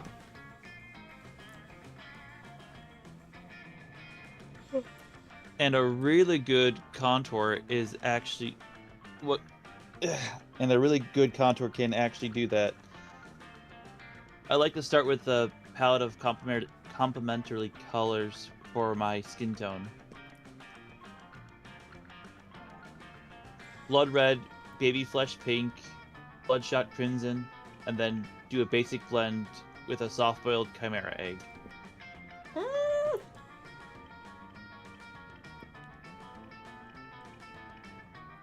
What? It's called technique, fuckers. Doing amazing makeup is like punching someone's face with beauty. I just do not see the use in putting so much time and energy into painting one's face. Is that not what we all have makeup slaves for? Miri? No. At least we know we're both more competent than Miranda. And worse than mine. Then worse than me. Not that that's saying much of anything. There used to be a way of settling who's the best at makeup. Both Vera and Polly look expectantly at you. Do you visit the dungeons of Luncam, Sumerian god of makeup, wherein lies the legendary orb of Luncam, which coincidentally can tell who's the best at makeup? Or do you make up this potato so you can produce the prettiest potato? Oh,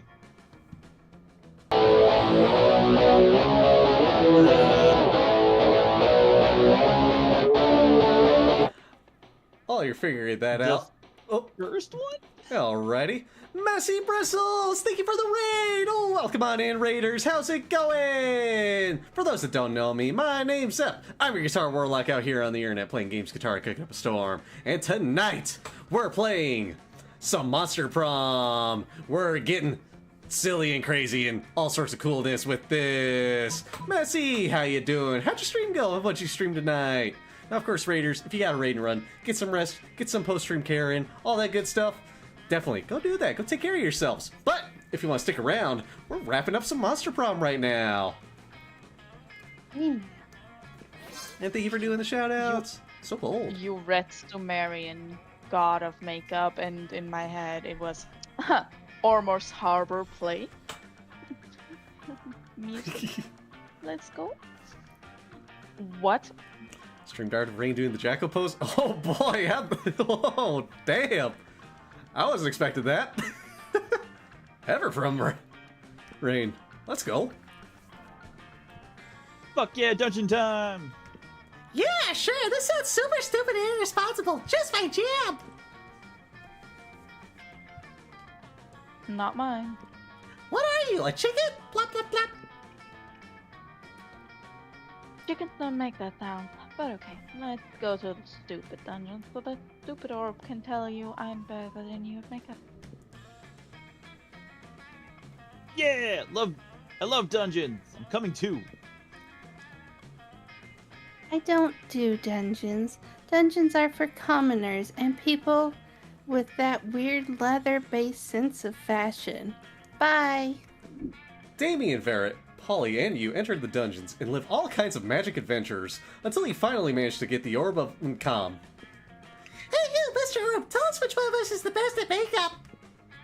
The orb illuminates itself with an eerie dim purple light. A voice comes from the depths of your own hearts. Who's the best of you at makeup? It's Damien. Bye. The orb levitates over your heads and implodes up on itself. No! Damien, you ruined it! Yeah, bye losers. Well, I guess we'll never know who's the best at us, of us at makeup. Yeah, but who cares? Dungeon crawling has been a great bonding experience. Now I appreciate you more. And you too, Tsunami.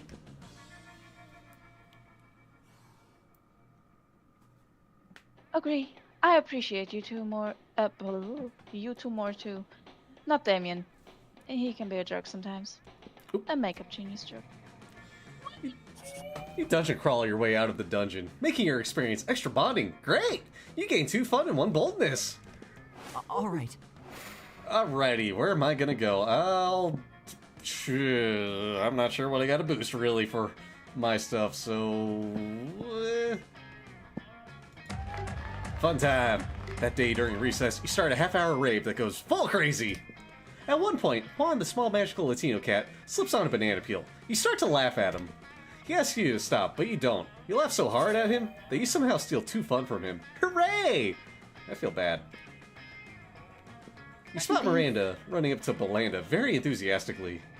You know for a fact you've accomplished jack shit while trying to find her some depth, so you're pretty sure this is about to be a train wreck. You reach closer just in case. Thank you, Tsunami. Belle, look, I did it. You did. What now? I found my motivation in my inner self. Look.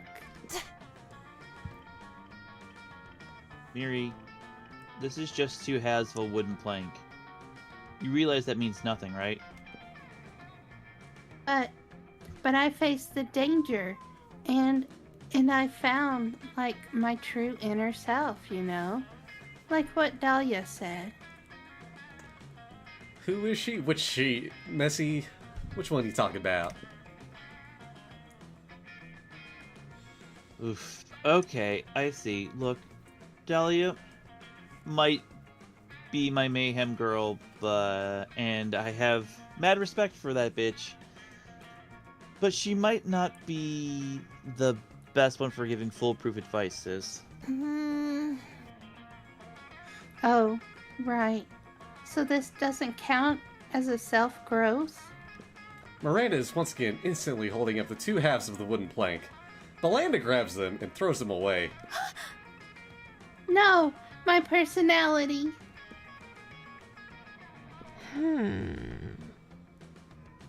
We need to do something about this. You might be clueless half of the time, but you're my sister and I love you to death.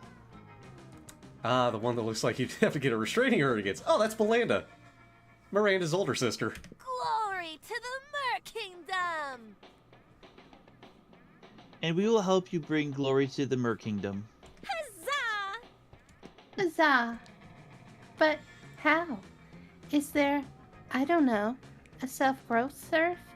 A surf growth? Belanda slaps Miranda.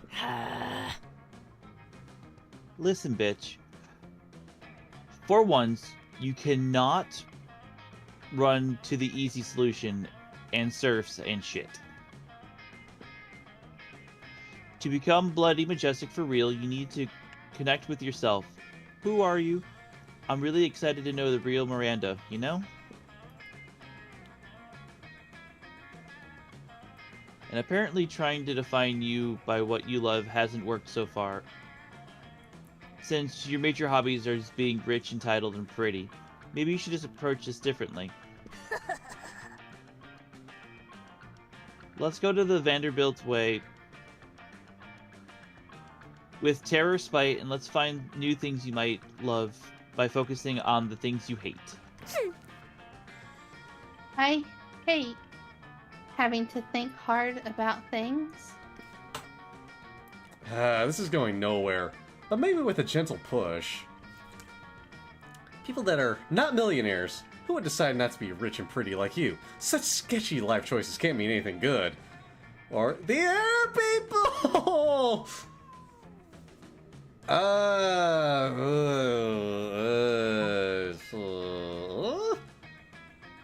Air people? Damn, that was bold? Shit.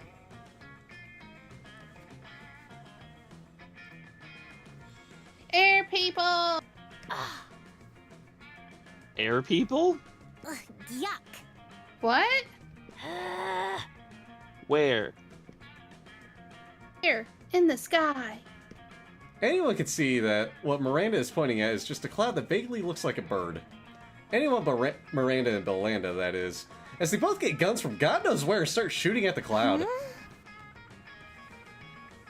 Oh no, it was just a clever decoy. Disgraceful. I hate clouds.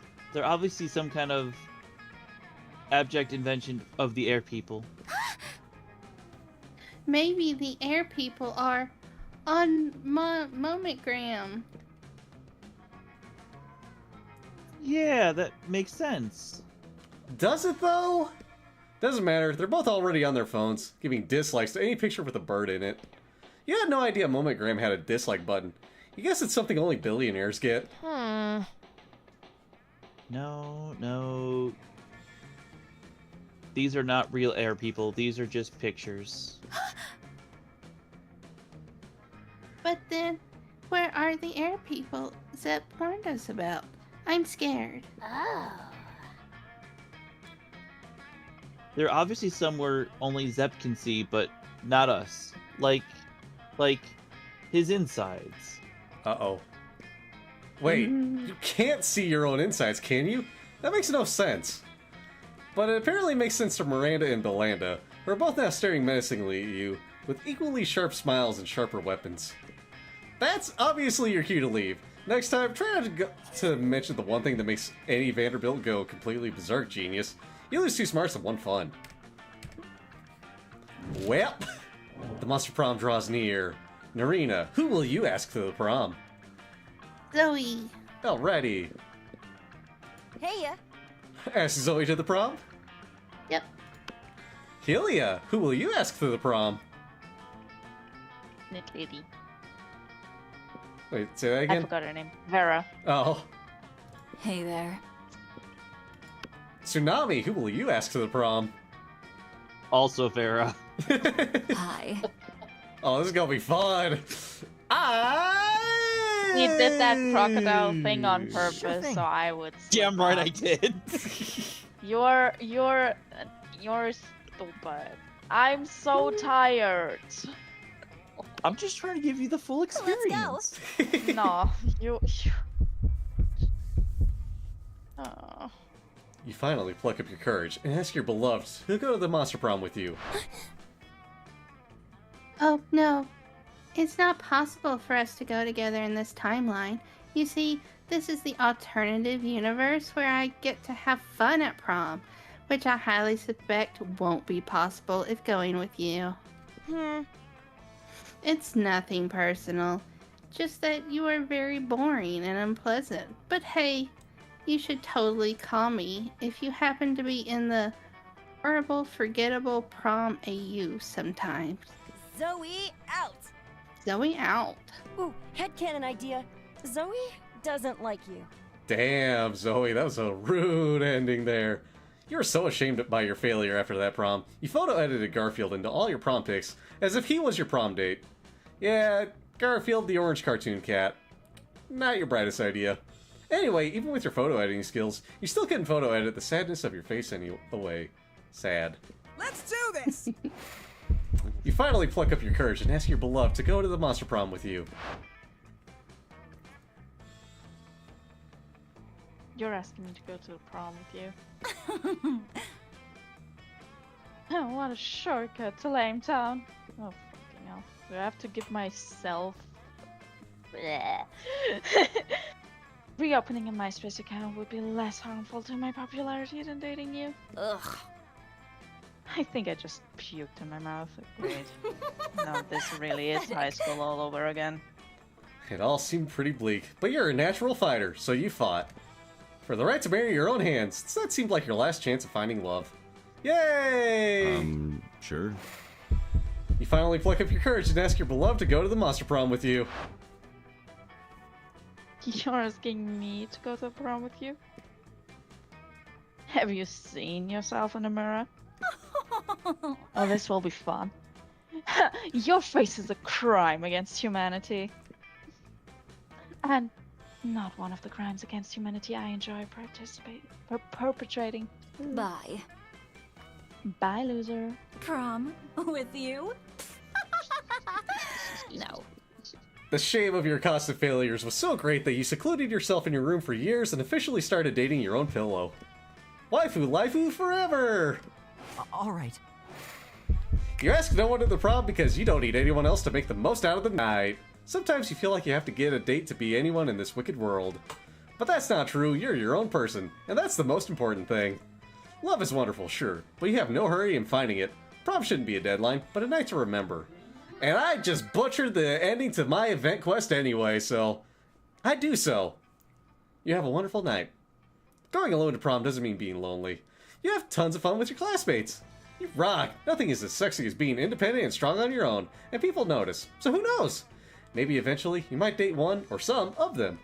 But today you marry the night. Zup get the best endings. I even fucked up my own event. Woo! New events!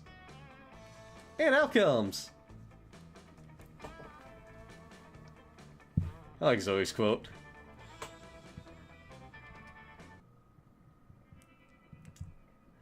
So, Helia? None of us got a love interest. Yeah.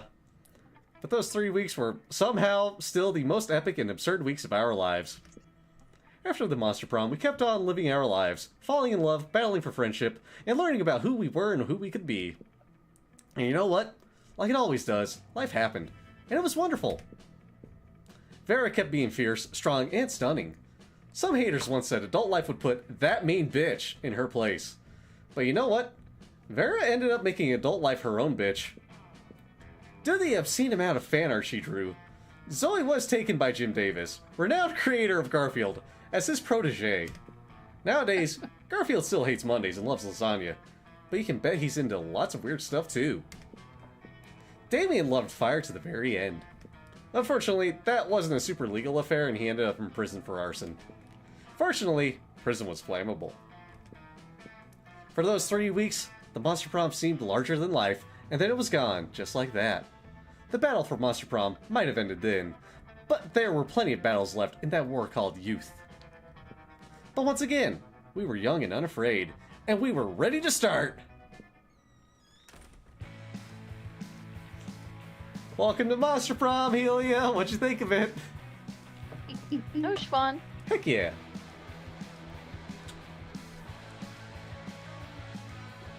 Also, Garfield hating Mondays. I'm not as childish as that. I hate the whole week. Hell yeah, there we go. Knives. Oh, I might have to mute the game audio because I think it might be copyrighted. Best to stop it then. Yeah. But, hey, we got these credits here. Let's see, how can I... There we go, that's it. Perfect! Woo, 3 new images. Wonder what they are. But yeah! Monster Prom! It's a fun game. Yeah. And they got even 3 sequels now. I think there's still a 4th one being worked on. I'm trying to remember what they were going to call it, if they even mentioned what they were going to call Monster Prom 5. But, yeah. All sorts. But yeah, had fun with you all. Thanks for joining for TFIF tonight.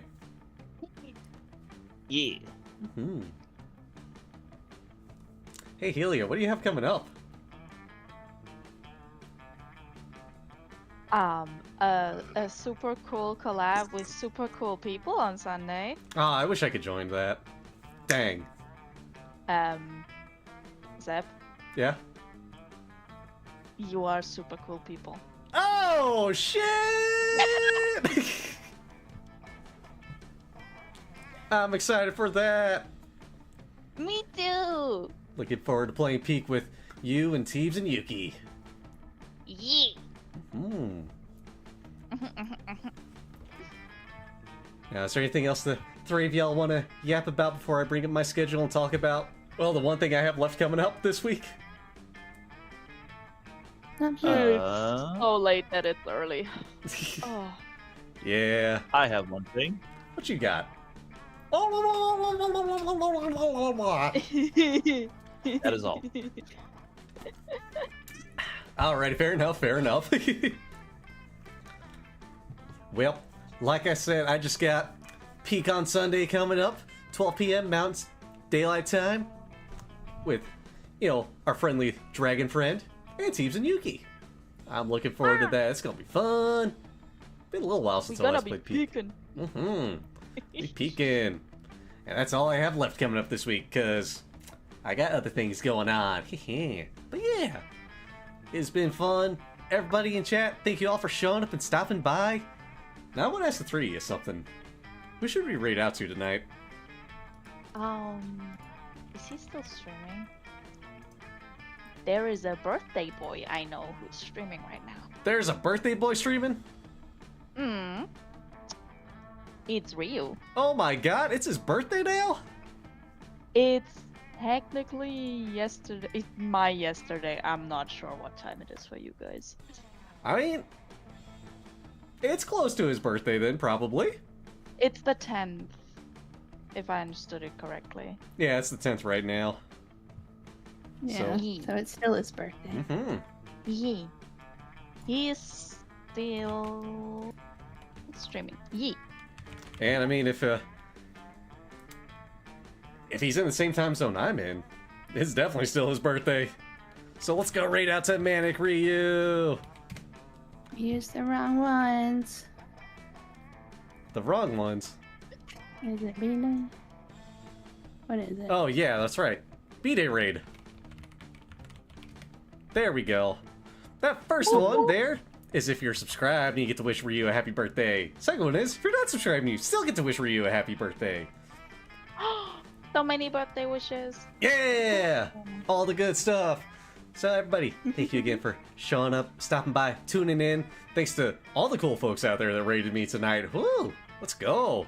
And especially thanks to you three for joining me on this fun, wonderful prom week lead-up thingy. Yeah. Thanks for hosting. Of course. Thanks for having me. Of course. Always happy to have you all in. Catch you all next time. Bye. Bye. Bye.